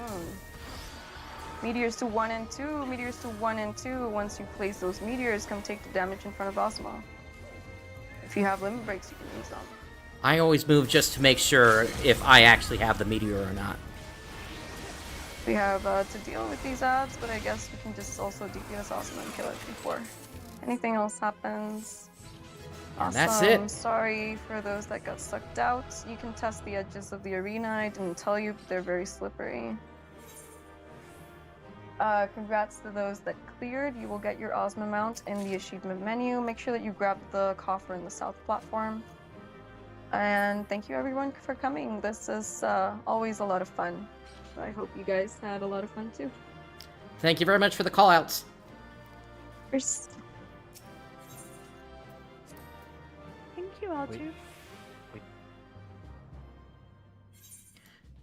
Alright, at this point now, we are inside the, another portion of the Baldesion Arsenal. We really don't have to worry about being here, right this second here. We're gonna go ahead and, return back to the start of Hideout Hosts.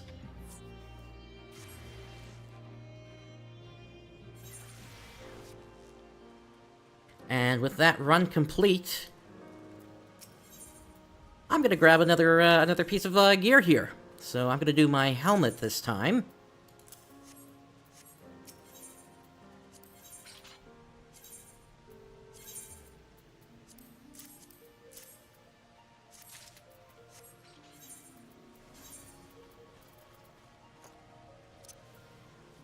And as we can see now, this helmet has an elemental bonus of plus 87.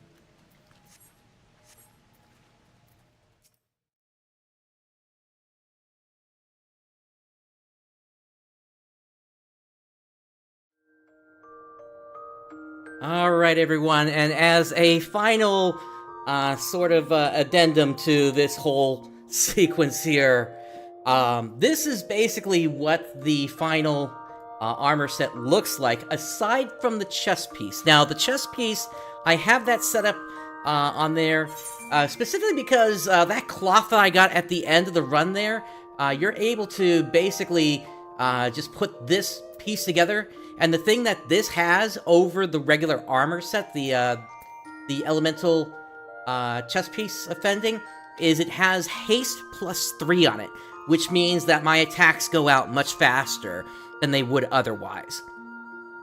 So this is basically my finalized set here. So the smash weapon, I've got room for like one more substat on there. I'm sure I'll get that eventually in Pyros, but that's for later down the line. And then I've got all the other armor at +2 here, and that's as far as they can go. So I've got the maximum amount of elemental bonus. The other thing is I do have what's called a Blitz Ring, which gives additional stats within Eureka. There's technically one other piece that I don't have yet, which is an earring piece. It comes from as a drop from a specific boss within Pagos, but I just haven't lucked into that yet. All right, so I did promise a quick look at the ending cutscene, and what I'm gonna say here is, unfortunately, for whatever reason, they don't let you see what happens, or rather the text conversation that happens during the ending sequence. But I'll at least let you see what we do have here.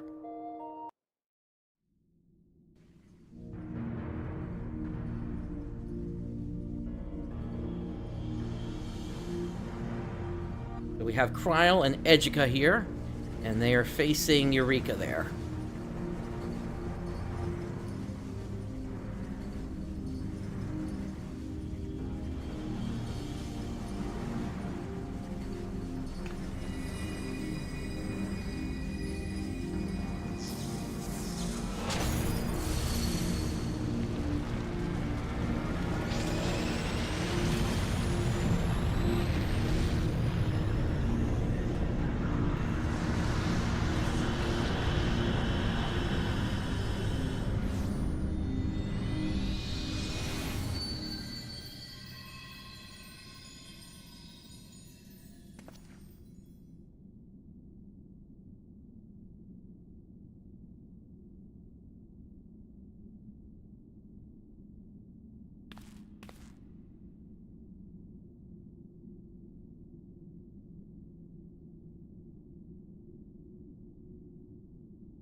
So basically, Edgica had to enter the realm that Eureka was sent to, and they were able to make it out. To make sure that Eureka was completely sealed away. Or no, completely defeated, rather.